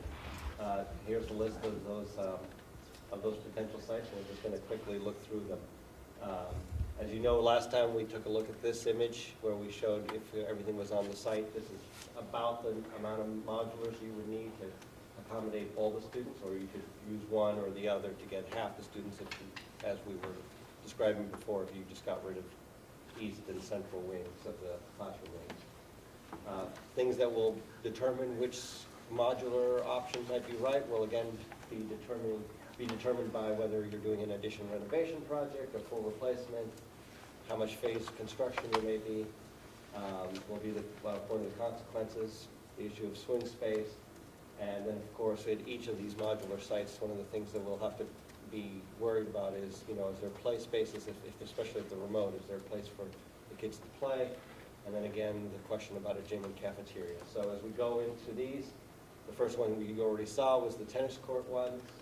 There isn't really space to accommodate the entire memorial population at the tennis courts. You probably get, now, each of these squares, so right there you can count there's 16 squares, but you have to assume that at least one of these squares is going to be used for toilets, and maybe an additional square would be used for SPED classrooms, and there even may be the need, depending again on the configuration, for some administrative rooms. So the actual count of classrooms that you're going will be, it won't be 16. It'll probably be a number that would be 14 perhaps, or again, depending on how you're using it. So just keep that in mind as you're looking at these options. Another place here, again, the student parking lot here at the high school. They kind of just fit in there, and we'd assume that there still would need to be some particular access to the back of the building. That would all have to be managed. We'd want to cordon that off during school hours and then have your deliveries and access off hours, or at least have somebody there to manage a vehicle or a truck or something making deliveries. The courtyard space could be a temporary play area. Of course, one of the drawbacks of that, of course, would be that it could have potentially disruptive effects on the classrooms that border, that form those rooms. There was also the space to add modulars in there. You could probably get about 4 in that wing that you could use in unison with the other, with this option, instead of temporary play space. The issues here, again, gym and cafeteria. The assumption is that if you're here, there would perhaps be a way to try to use the gymnasium in this complex, as well as for the cafeteria, possibly. I don't even know if that's possible, but. Our first lunch is at 10:30 right now. Yeah. Yeah. So cafeteria, maybe these students have to eat in their classrooms for a year or two. So. Food trucks. Food trucks, there you go. Discover the world through a variety of food trucks, right? So Highland Field, again, probably not desirable. But again, we're just testing it out. No sports for high school. That's right. Let's make sure this one's in the paper. Yeah, right. Just make sure you make a quote from Gordon in there, right? George, my name is George. So I think it's pretty clear what some of the issues are here, not the least of which is wellhead zone 1, although if it's temporary modulars, I don't know if that would somehow allow us to do that. But Can I ask a question of people that have lived with modulars? Yeah. Is it okay to have them separated like that, or can you manage kids that way? The thing about this modulars, I'm loosely laying them on the site. These could be reconfigured so they're more connected. Okay. And the other thing too about this is that what I'm not showing here is that you could create temporary covered walkways that connect them so that they're a little bit more connected to each other. Right now I'm just trying to place them, just trying to give you a sense of size and proportion on these properties. But does it matter if you have folks over here and folks over here and you're the principal? I mean, you're gonna have to suck it up, I guess, for Yeah, a year, but. but I think it's more, where's music class, and did the kids have to go outside? Right, yeah. That would be a tough part. We lived that with the library. And again, you could create, In the with the number- modulars, a temporary structure that's roofed so that in the winter the kids can get from, these different areas to, while still being undercover. Yeah. And I'm sorry, I was gonna say 22 classrooms maybe gets us there, but not all of the spaces, not the office space, not So there's no library, there's no music, everything's gonna have to be on a cart. Yeah. So it's doable, I mean, it's doable for a year, but I don't know what the cost is once you install them, get them electricity and toilets, because everything has to be added if you go up, if you're not connected. Yeah, I So was that's gonna, gonna be, I And you think could it's, give up that play area and add some more rooms in there, you know, more modulars, but. I think it's again, way a trade-off. early to be asking about cost information on everything, with the one exception. I wonder if there's any way to get some cost on the going rate for modulars. Because I think it might drive the discussion on modulars pretty quickly if people found out how much this would cost. And I have an But it instinct, but I'm depends not on what sure. options are available to In us. process. Okay, because I think that might be eye-opening.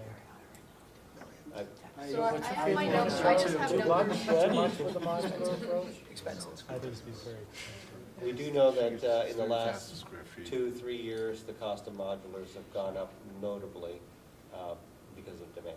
Yeah, There's a lot of- availability is. A lot of school projects, a lot of schools that are not doing projects, but they just have too many students, and a lot of growth, especially in this part of the state. They're leased. They're leased, Leased, right? yep. It's a 2-year lease or You something. can lease or buy them. If you buy them, though, Wouldn't buy. you know. So my numbers from 2015, to give you a rough estimate, because we were No, looking we were to asked to- possibly add modulars main to the memorial, to the middle school, for the bubble. Was fabrication, installation, warranty, and removal, 60,000 per classroom, and then lease payment of 7,000 a month for 14 months. So we're up to 22, that was 14, 15 numbers. So, but that doesn't include site prep, running electrical, and all the other extras. That's just the units themselves. So it's gonna be up there. But the other thing is that we don't have another option. Yeah. None of the other That's places what you pan gotta out. That's right. You have to do it and you Yeah. have to suck up the cost. Yeah, unfortunately. But again, you But can I go think- back to the options that don't have as many on-site, right? Where you get to reuse Stay parts out. of the building. You stay in pieces of the building, take pieces of the building off, and it reduces the number of modulars you need. That's true, yeah. So I'll continue. We were asked to look at the staff parking lot over the memorial, and as you can see, the assumption, of course, is that if we're only doing some of the, there's only about 18, 20 classrooms you can get out of here, so you're probably not going to be able to do the entire school, which means that the assumption for using this is that part of the school is probably still being used, in which case you still want to have vehicular access coming into the site. And I tried to maintain a few parking spaces for that and just allow a way to get out. But as you can see, very tight on your butters. And, John, we have 19 regular general classrooms in operation I right now. think that's what we have now, yeah. Yeah, without Not special including ed specialized specialists. program and That's the mandated specials. spaces. Yep. the Brooks Street Field, again, you probably can get to 22 classrooms. It would have an impact on the field. You'd come out of the project having to renovate it, which we know is probably on the table soon anyway for the community. And there would be, again, the issue, this could accommodate the entire population potentially, although you may have to add a couple more rooms for, if you want to have separated music, art classrooms. But it doesn't really answer the question about cafeteria and gym. So those are, how that gets resolved. And then the Brook Street parking lot, it just squeezes in there. And you have a little temporary play area. It probably would require some trees to be cut down in order to accommodate these. Yeah, I'm looking at Sarah on that one, the trees were sank or something. Little friends of the trees. Oh, yeah, no. Yeah. So, we all know how well-loved trees are for a lot of neighbors, so. And then the Essex Elementary School site, we're showing here some of the setbacks. There's obviously this pond over here, and there's a wetlands area here. These could probably slip in here more. I've kept them tight to this building here just to allow at least some playfield area that's retained, but again, you might be able to make some adjustments in terms of how they're actually positioned, that We've got all the infrastructure there as well. yeah, and my understanding is that because of the population is obviously smaller at Essex, that, you know, they could share the gym and the That's right. CAF are. I think the thing I like that appeals to me about that one is that when you finish and you remove the modulars, then you give very directly, you could invest some money in Essex Elementary to maybe do something as part of that, and certainly refurbish the that field. field, which is in desperate need of work, and you could, Yeah, well, there's the. I mean, wetland right traffic here, and parking and all so that. My understanding is this whole stays fairly soggy, so. But it's Essex. no, but I mean, I think Teasing, it's don't like, worry. I mean, I if do you think get it would kids be- to take the bus It over would there. be hard politically, though, if you're saying to Essex, not only do you not get Get the fit- a we're gonna- project, but we're we're gonna also squish- gonna we're gonna squish on you. hotel all Manchester kids Yeah. in Essex and increase traffic. That's true, absolutely. But you wanna know something? The pond If it over was here. cost savings, that This is would, the that would waterway. appeal. Offset. Yeah. 200 feet. Right? Yeah, I think so. The whole Yankee thing, they love that. They do, they love, like, What's the capacity of Essex So Pam, student body lot? Pam, I have just looking at all these I don't know why I big didn't do parking lots 260. here on Or is the it other 250? side. Yeah. Are they at capacity? Is that, No. yeah, But so, I'm Staff laughing. parking.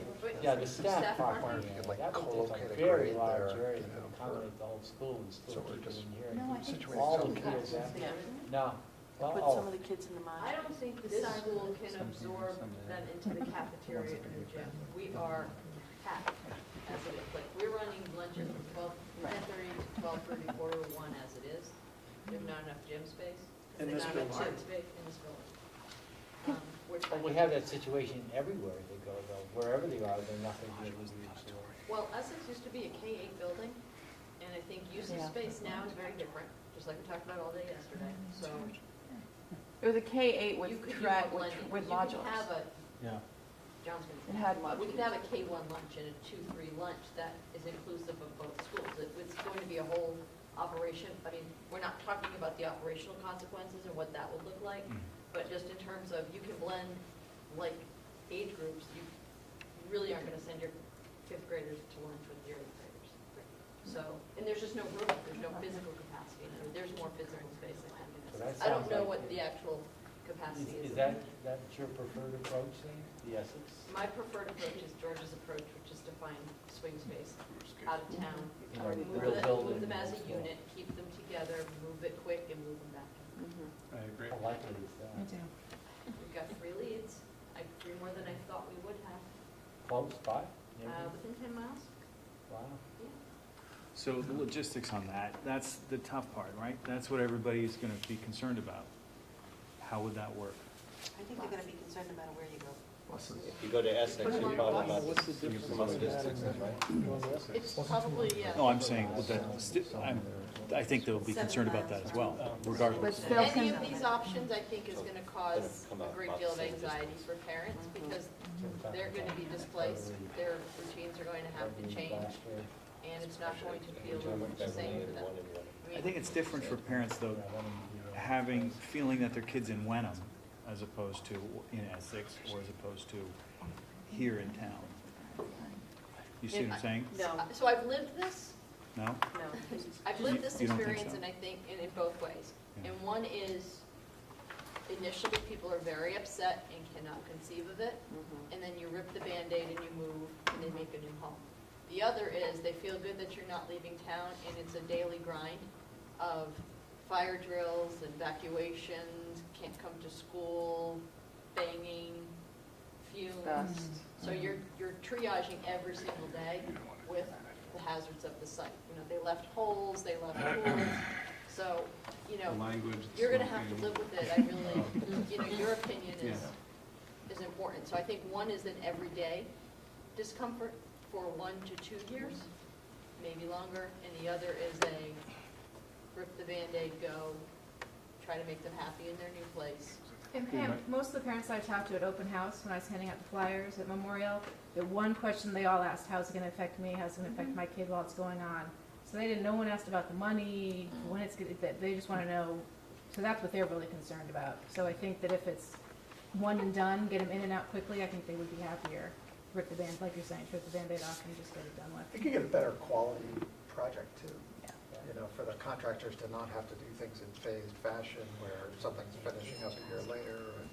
Well, there's also jeopardy in that as well, so the contractor has to finish by the start of school for that Right. phase in order to get the kids in, Right. and so there's some jeopardy in that. Yeah. So I think we're prepared for discomfort, it's just gonna be a matter of what are our actual options, Do you really need to have for one, if it was 1 year, one academic year, do you need to have a gym? I think you do for recess and play. This is required. But is- If you had a They cafetorium, gotta run you around. probably could Yeah. schedule around it somehow. But I mean, does it have to be a gym, or can it be I went to a school that had, we called it the storage area.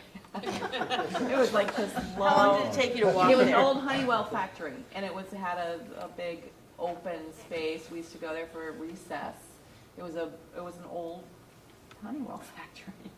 And the ceilings were about 8 feet high, and it was this ginormous open space. So I would make sure that you're not looking for a gym to play regulation basketball, and that we're open to, You mean for the, for elementary. For swing space. No. For a year, for the swing space. For the swing space, yeah. I Oh, think so- a year is ambitious, to be honest. Well, just having them an actual Should be 18 done, months, should be whatever. done For the swing space, I would encourage you 14, to, yes, 15 we need to be able to run around indoors, for sure, but it doesn't need to be a gym.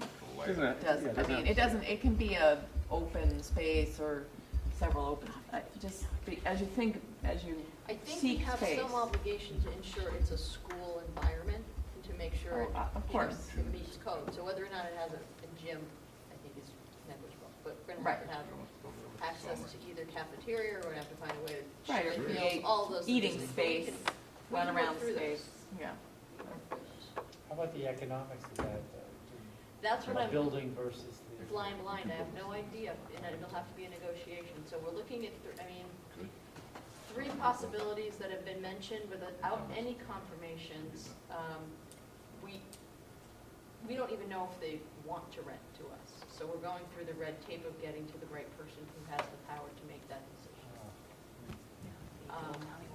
And then what will they charge us? How much will we have to do to the building to make it Occupiable. occupiable? That's where I was going with Yeah. that. You know, are we gonna have to provide all of our own furniture? Is there furniture left there? You know, is it worth our while to invest $500,000, $1 million in somebody else's facility to occupy? So I think all of those things are to come. I'm not hedging, I just don't feel like I've gotten any commitments to go on the record as to who we're talking to. I was surprised that there were 3 viable sites within an easy commute for the kids. Having lived through the North Reading project, we bused to Stoneham, down 28, and they loved it after they got there. It was probably one of the more painful meetings, I think, in the setup to get them there.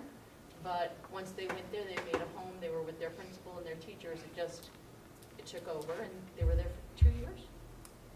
In a new report, in one of the earlier renovations of the middle school, they shipped half the school to Salisbury, and they lived over there for 2 years. They loved it.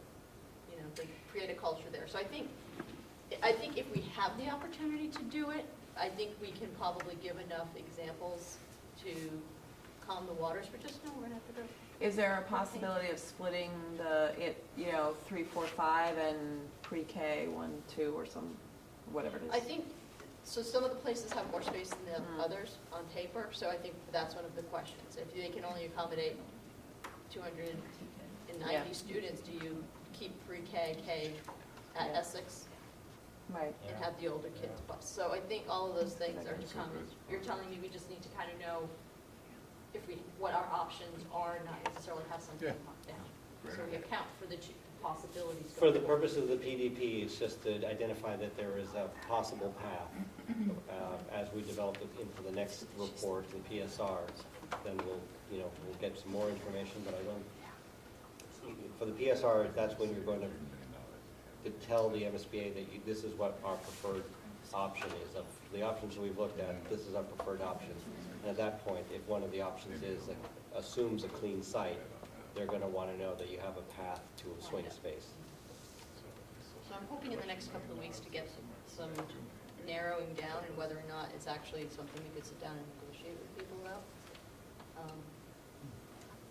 I can't speak for John, and please jump in, John. I would think, if at all possible, it would be our preference to keep it all as intact as possible, so it's least disruptive. Because if you've got siblings, and it just adds a layer of anxiety. It would definitely be best to keep them together. Just living through a building project as a parent, with the construction vehicles, everything you described, the dust, the lack of adequate play space. I mean, they were playing in, basically like our front loop was where they played. It was dirty, it was dusty, kids were breaking arms because they're tripping over curbs. It just, it was a nightmare. So I think if we, like I think George was saying, if we can get them off-site, let the crew do what they do as fast as they can, give them as many options as possible. I think like you said, it'll be painful to go to another building in another town maybe, but I think it will be less painful than every single day having, even just the tennis courts. I had people calling every day with the asphalt fumes, the dust, they're not supposed to be working this early, the kids aren't safe, that type of stuff. So. It's all coming. Yeah, no matter what we end up with, it'll be a year or two of, it's gonna be something. I think from an educational standpoint that the least disruptive, and by moving them, you're not gonna have, you're right, fire alarms and safety issues, Wrecking balls. and kids are not gonna be distracted, so while it would be, disruptive at first, I think creating that new space. Teachers are really good at making their classrooms a great educational space, so, but having a lot of disruptions, I think is stressful for staff, and then kids are gonna know that and feel that too, so. So I don't know who actually made the comment about partial relocation to a neighboring town or something, but it's compelling in some ways. Can you run a K through 5 program in 2 separate spots? I mean, is that even a possibility? Is it worth looking into or considering? Or is all in one place, whether off-site at another building in a neighboring community, or modulars? Or could it be a combination of the two? So just from an administration standpoint, is that even worth investigating? I think everything's worth investigating. Nothing's impossible. It's just, I think what we have to do is figure out what are the actual options and what's the most desirable, what's them. So if we look, I mean, I haven't thought about enrollment, but is enrollment going to be such that in 2019, 5th grade can come up early to the middle school? Bring Joanne into the trial, that could be a possibility. I don't know, but we could absorb, 40 kids as opposed to 350 kids. So I think we could look at that. We could look at moving the pre-K back. I think there are a few easier moves that if you wanted to split it up. But I think when you split it up, then you're adding, as John said, a layer to the family. Possibly if I've got 5th grade and kindergarten, one's going to two different towns because somebody's in Essex and somebody's in Beverly. I think that isn't. But I think that that's gonna be possible anyways, if you have one in middle school and one in elementary school, you're still gonna have that, that disconnect during that time period. It's good that you're thinking this way, and I think that that's where we are. Like, We've got options. yeah, we've got options and you're thinking about it. I think that's good. Great. Did she say move on? Yes. Yes. So the only other thing we wanted to touch on for today, if there are no questions about the modulars, is the community meeting, which is going to come up before we have our next meeting, building committee meeting. So we've started to develop a slide deck for it. And again, this is the sort of the draft agenda for it. And what we've requested is to work with a small group, and I know that Pam will be part of that,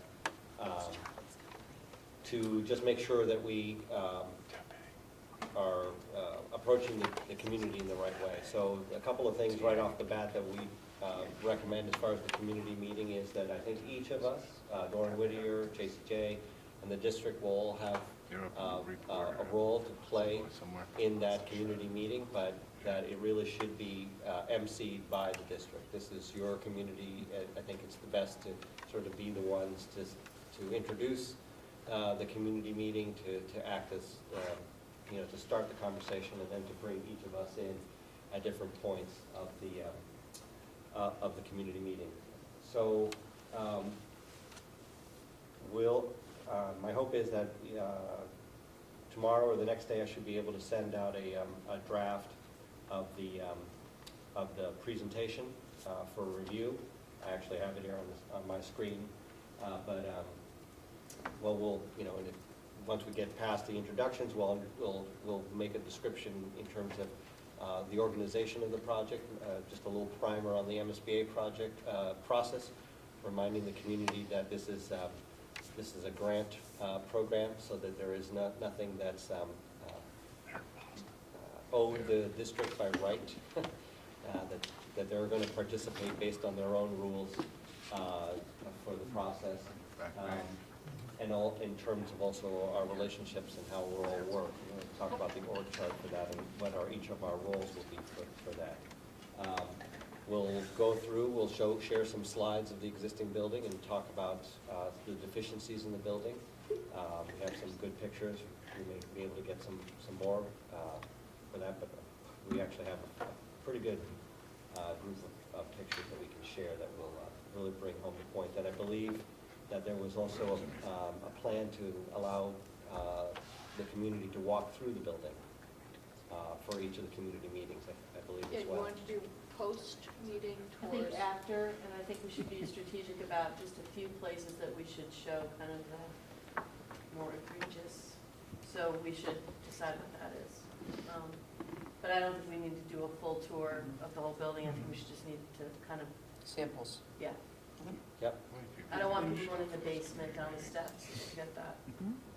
So really high level, you notice something, there's no test fits or site option, right? We discussed that previously. We feel it's a little premature. There's still a lot of questions that we want to be prepared to answer when they come up. So we feel like pushing that to the second community meeting, which will be on the 1st of November. So in terms of public comment, I'm assuming that we're going to hold that to the end, or how do you usually run these? Yep, hold it to the end. Right. So we may not, in fact, we don't plan on having any answers, at the community meeting, but Yeah. we'll feel like we can take those in.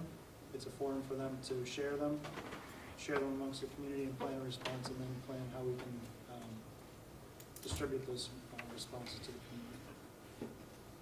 So we'll go through a little bit of the process, not only MSBA's process, but the process that the district has taken. We'll remind folks that, this whole process began many years ago with an investigative report to understand the needs of the district, and that there's essentially a three-phase process that the district is engaged in that began with the development of this building, the middle high school, Memorial being next, and that Essex is third in that list. So that they understand that there's a sort of a larger picture that overlays this process.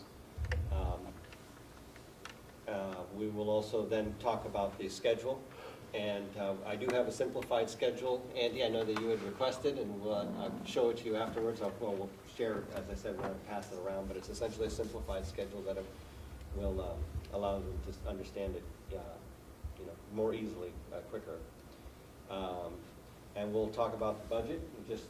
We'll acknowledge the fact that the amount of money was appropriated for this effort, and that we're on budget, on target for that effort. So I think will be a good thing to talk about. And then we'll get into a little bit about the process that the committee is going through, with going through the educational planning process. We can talk a little bit about the visioning sessions, and we can also talk about some of the opportunities that we're leading to, and we would like to share some of the images that we've shared with you before in terms of what some of these spaces could look like in the future, from the entry sequence, library, media, cafetorium, gymnasiums, just to get them excited about what's possible. And again, to make them understand that at the very least, all those creature comforts will be addressed. I think it came up yesterday in terms of some of the aspirational desires of the educators that were here in yesterday's Ed Visioning session. at the very least, you'll have a building that will, be warm when it needs to be warm, cool when it needs to be cool. The lights will work, there'll be enough power, so those basic, what's that? Critters free. Critters free, exactly. I don't think you should make too high promises. Yeah, I was Brand new building, nobody's ever warm. It takes, well, I think there's the human factor. There's always negotiating, people who like to be warm, people who like to be cool. We're on so. camera, I'll keep quiet now. So how long does this usually run? It's like, what's your idea? Is it an hour and a half? Is it 2 hours? Yeah, probably about 90 minutes to 2 hours at the outset. Yeah, I don't think it's going to be very long, and again, some of the questions that we'll want to verify with you is whether or not whether it's worth sharing some of these sites that are under consideration. I think through today's exercise, maybe some of those sites are off the table, so whether or not that, I wouldn't recommend we share any site options for this first particular meeting. I personally think you just need to say, we're reviewing Right. site options, so that they don't think we're. Let them understand the process, let them Yeah. know that we're gonna come back and see you next time, and when we do, we're gonna talk design, and we're gonna talk site, and just set expectations, but I wouldn't get into that first one. Do you think there's any value in listing the sites that we are vetting? That way people know that the traditional ones are on the list, and if they feel like they need to weigh in on Or something maybe- we've missed.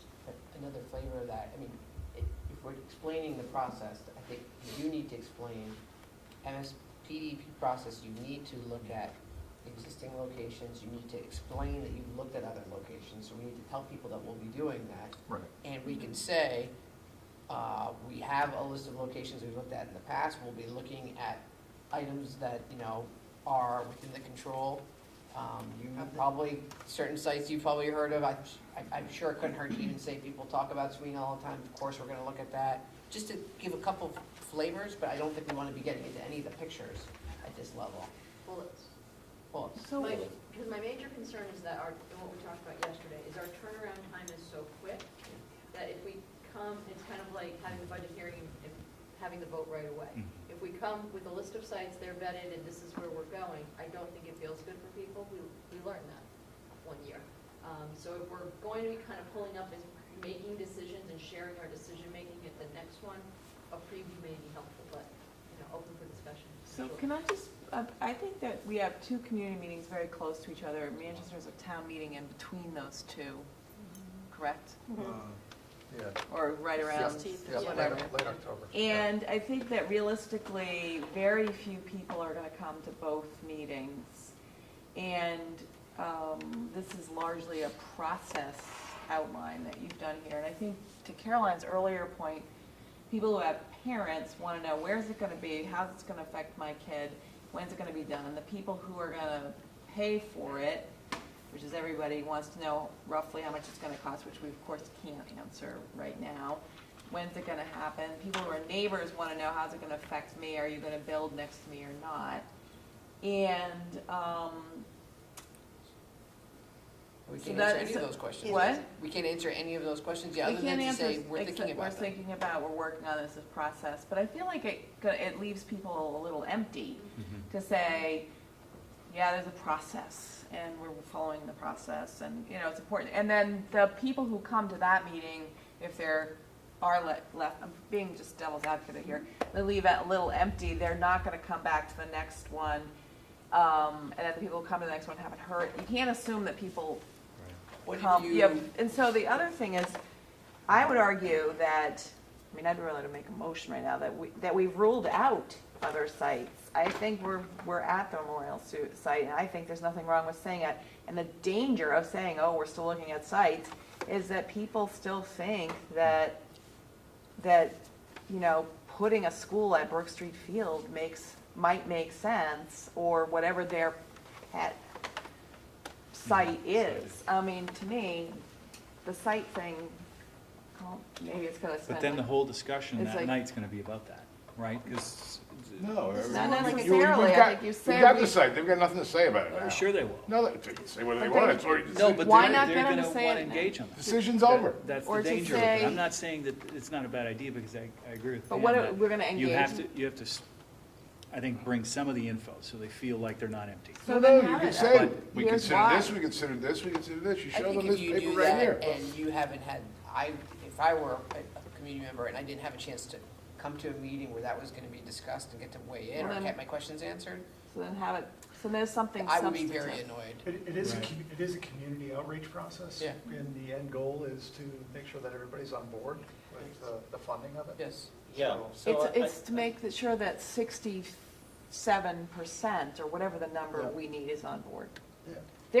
There are people who will come I get you, but who are never gonna be on all board. I'm saying Right. Let's is, just- let's be realistic. Let's choose the path that tries to invite the most kind of constructive Yeah. discussion about it, without inviting them into the process if they are really interested in being in They'd be part of here the process. tonight. they'd be here. Well, then. So- Well, that was one comment I did want to make, is that one of the things that we should make sure that this process does is let them know, meetings are being videotaped now, we've got meeting notes, I mean, they should be, they don't, we know that, but at least we are doing our job to make it available to them. I guess like my point is that we're gonna have very few people, except for people who have those very specific questions. And we're not gonna have the answers for those. And we've done a lot of work and it's not reflected in this agenda.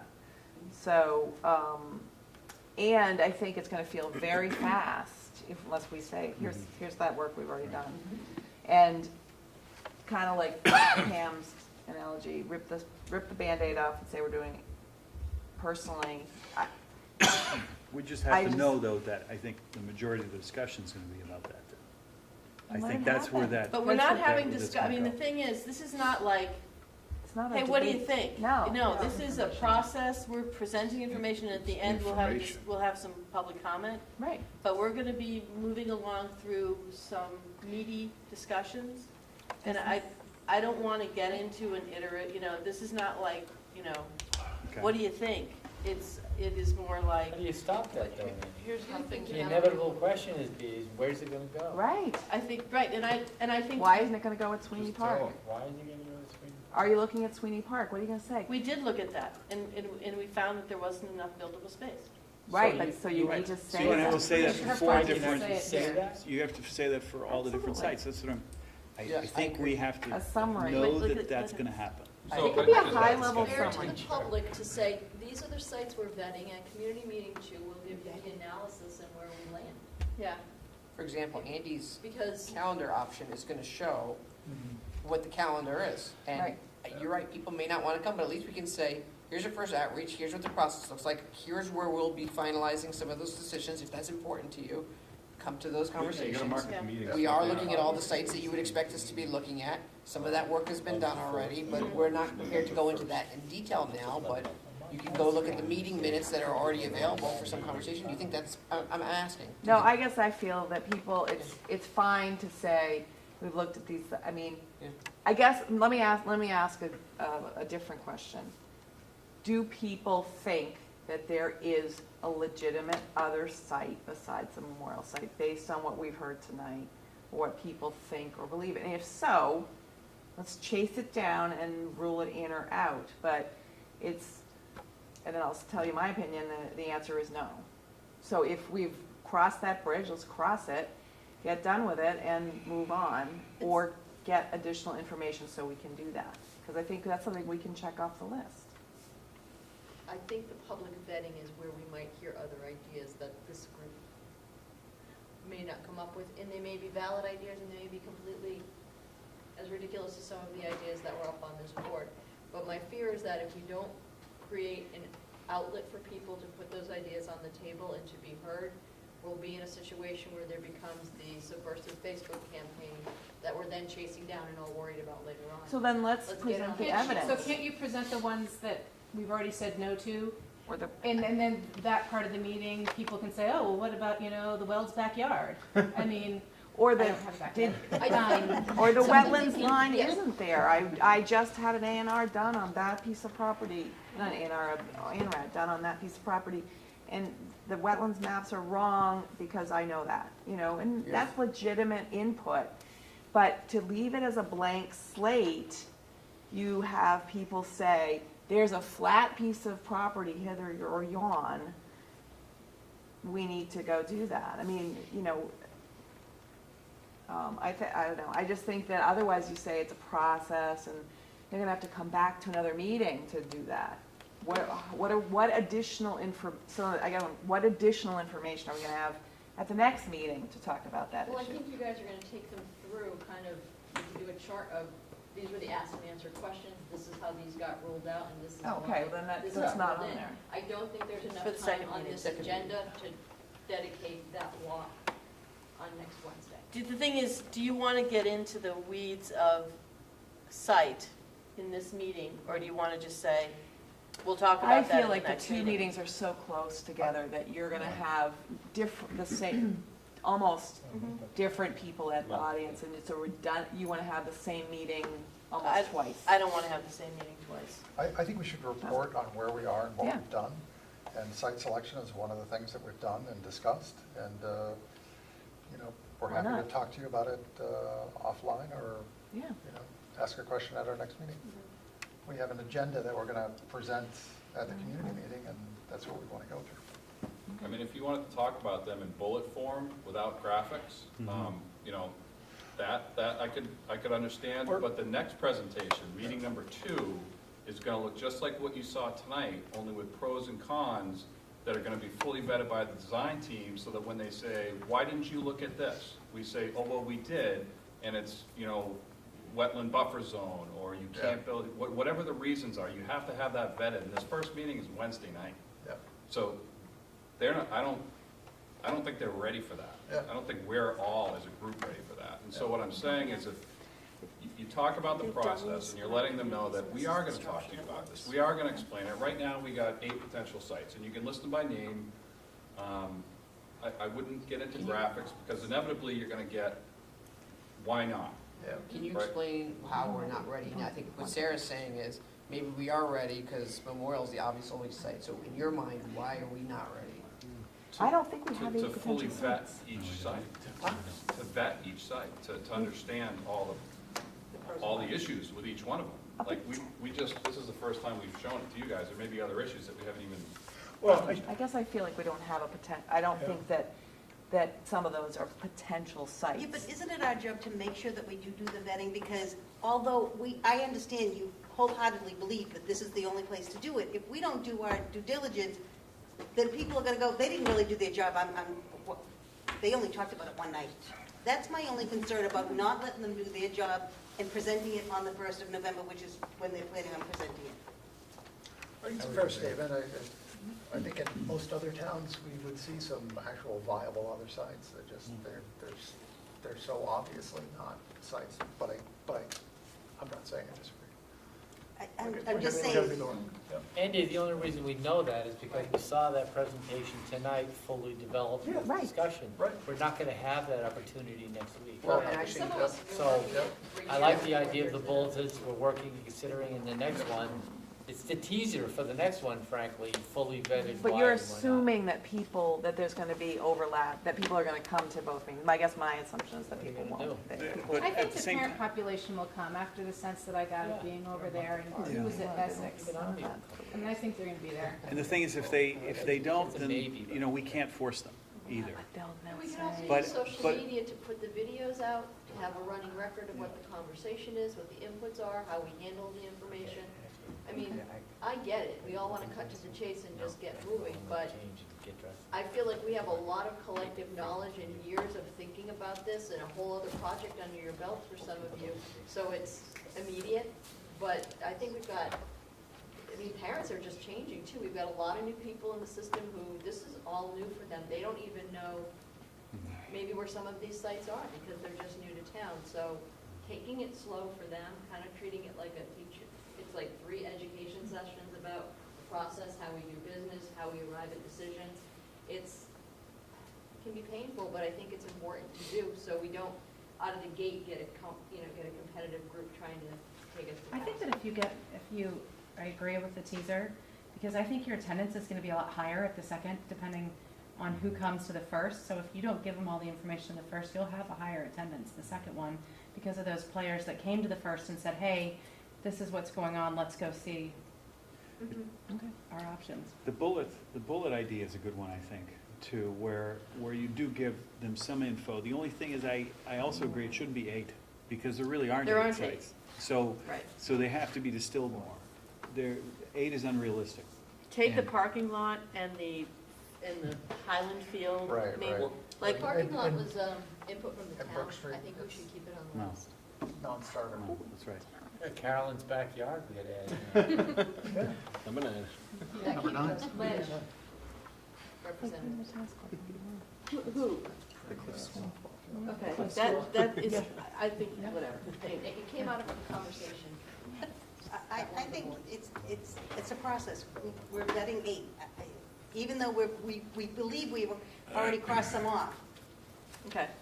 you just, But I gotta say, Highland Field is not an Right. option. Yeah. No. And Brook Street Field, not an option. I don't disagree with you. But I don't think we can even list them as an option. It's not- I agree with It's not you. practical. It may be necessary for MSBA, but not for the community meeting, for example. Well, maybe it's a process, right? Tonight, so we thought there were 8. It was pretty easy to knock a couple of those off. So we originally were looking at them, but it became pretty clear very quickly that they're no longer an option, so they've been kind of stricken. But here's the ones that are left. We're in the process of asking questions. Are there any Yeah. questions about these that you have that we can address at the next meeting? Yeah. Just Whether that's 3 or 4. devil's advocate, is it going to stir things up to throw out, we're looking at the I know. landfill, we're looking at the compost area? Is that gonna stir people up and say, oh my God, I can't believe they're considering building on a landfill? Just tell them what When we know that we're not. Well, you could certainly say the most probable site at this point looks at the current one, but we're looking at other ones. Then maybe Yeah, that that would be good. nips it in the bud. It would be irresponsible if we didn't. From the look at point of those. view of town-owned land with the right area, Yeah, that's why it surfaces on the list. So you say it's town-owned land, right area, but it's compost pile, and cross it off. well, yeah, I don't know, I kind of feel like you could say that this is a list with a bullet of, we can't do it here because there's not enough land, or I don't know, I just feel, You let them know, right now there's 8, and Yeah. there's gonna be good ones and bad ones. Yeah. And when we come Most of back them. and see you guys in a month, maybe we find out that there's only one. But Yeah. right now, these are the 8 that are identified. yeah. Anybody know any other ones? No? Anybody have any questions on these ones? I think it's important to say that because we understand the process better than most people, I would say. And when you were going through your presentation, you saw our reaction of like, why are you showing us this, So yeah, I think you have to make that clear, that this is I part of just the have to process. say, the Highland Field, between the time that we do this meeting to the next one, that's gonna stir up, we are gonna get more phone calls about that. I mean, it's just not, in my opinion, that needs just to come off. That's just gonna be a logistical nightmare between those 2 meetings. I don't wanna deal with all those people calling. I mean, it's just not, But it's not, it's not a real option. So I think that, they'll look at but it you just, got those wackos. yeah. People, I shouldn't say that, but people just gonna like to say, stir cameras things up. Look Yeah. into the camera when you say that. Yeah. That's why I'm hiding back here. So we'll work with your subgroup Yep.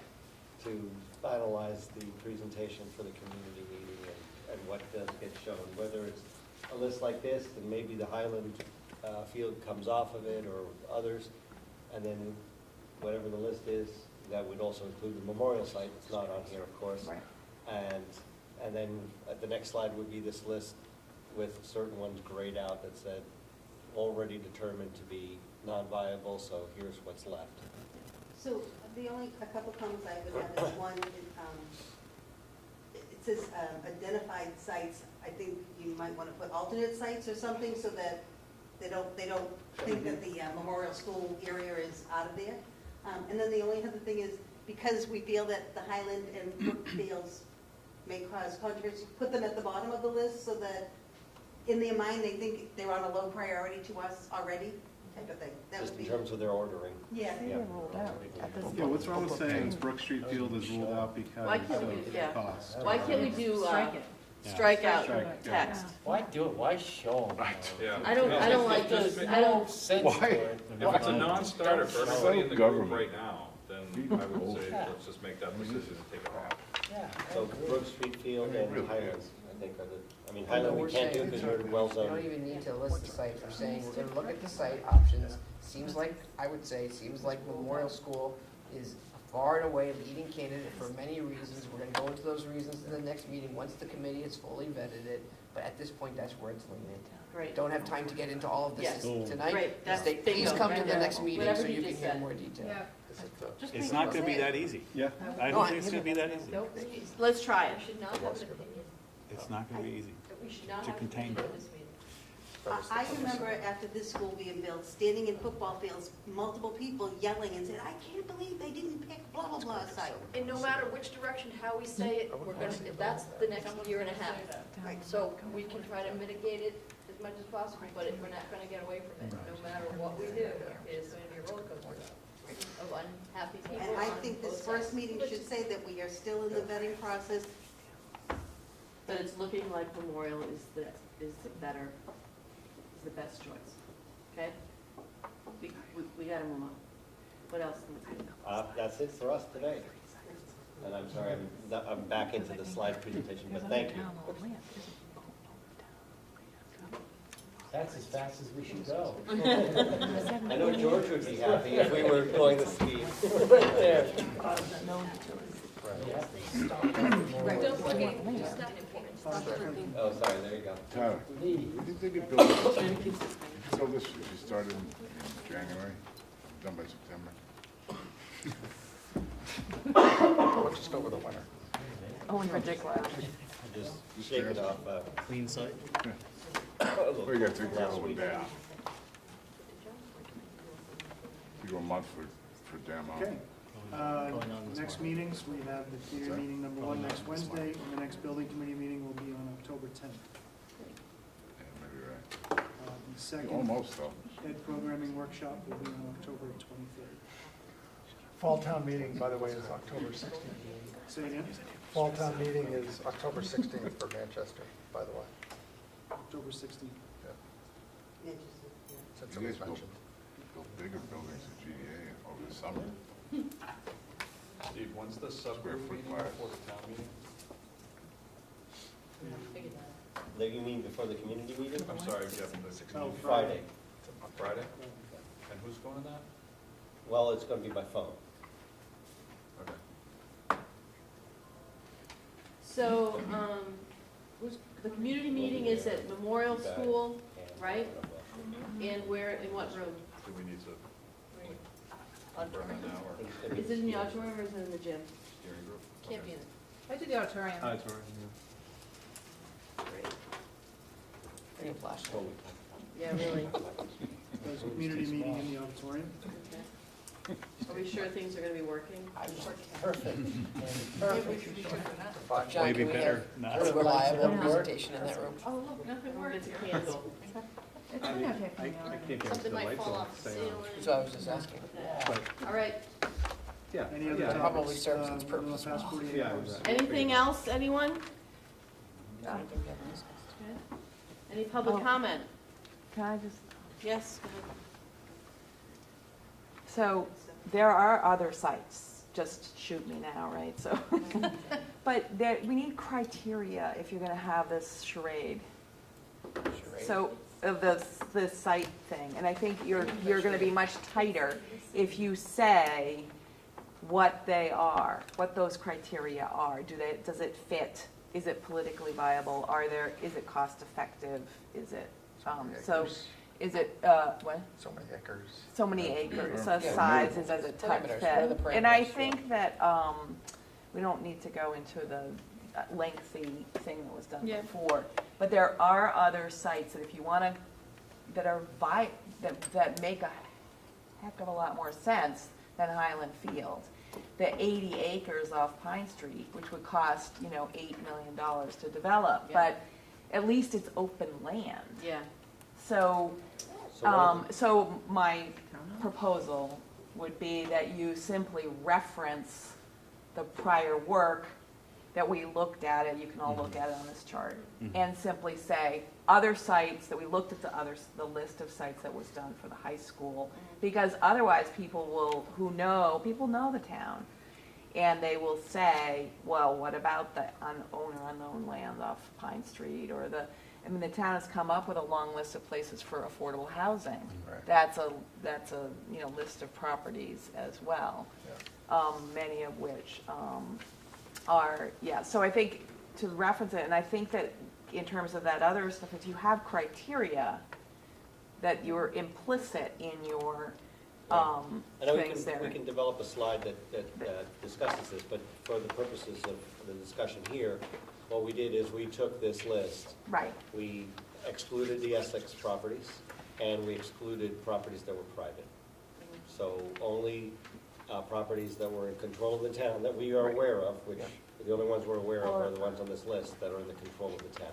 Right, and there's reasons for that, because site acquisition costs and site development costs are not reimbursable, and so we're trying to do this.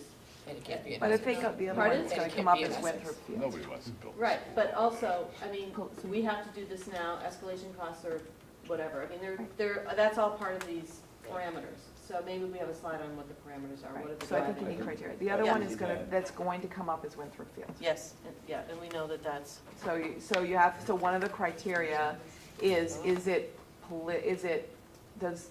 do we believe that the town have an appetite for it?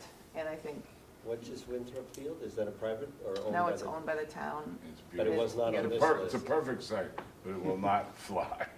It's on 127 on the way to Beverly Right Farms. across from the old corner inn. So, and I think unless your list has that on it, but you're gonna found criteria, and I think one of those criteria has to be, is it publicly viable? Ben Rossi's property? Yeah. Oh my God. Well, so it's politically a non-starter, but there are people who say that they would, It's a gorgeous site. that it's the Yeah. flat, Privately owned or publicly owned? it's owned by the town. That big part of parcel of land is all owned by the town? What's the problem with it? Who's gifting to the town? then I think the There'd be a neighbors. mutiny. Yeah. Nobody wants to see a building. Nobody wants to see it, though. It's the one open Yeah. space, but I think you have to, but it's a quick, but unless we have criteria, It doesn't fit That- community school. Right.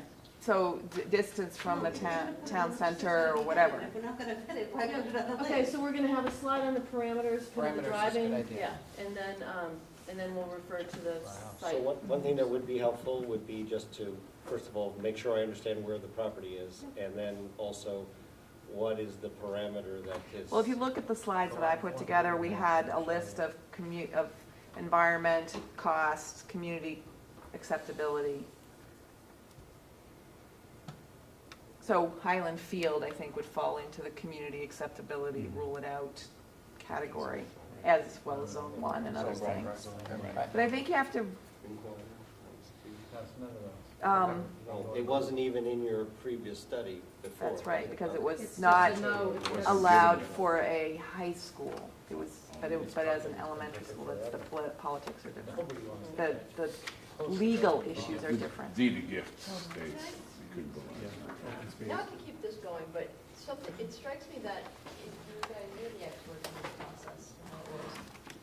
A large component of our job, or at least the group that's gonna go out and do the community meeting, is it's part listening tour. To hear what the concerns are, what's floating around out there, and not just to come armed and ready to make a case.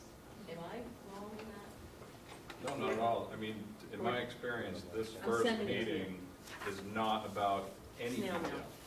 It's about process, and I know that's boring, and I know that there's concern that you're gonna feel empty or whatever, but Give that the to fact of the matter is, we don't know enough to start talking about things right now, I don't think. I think it's okay to say at a high level, we're looking at sites, these are some ideas that we have, anybody have any other ideas, let us know.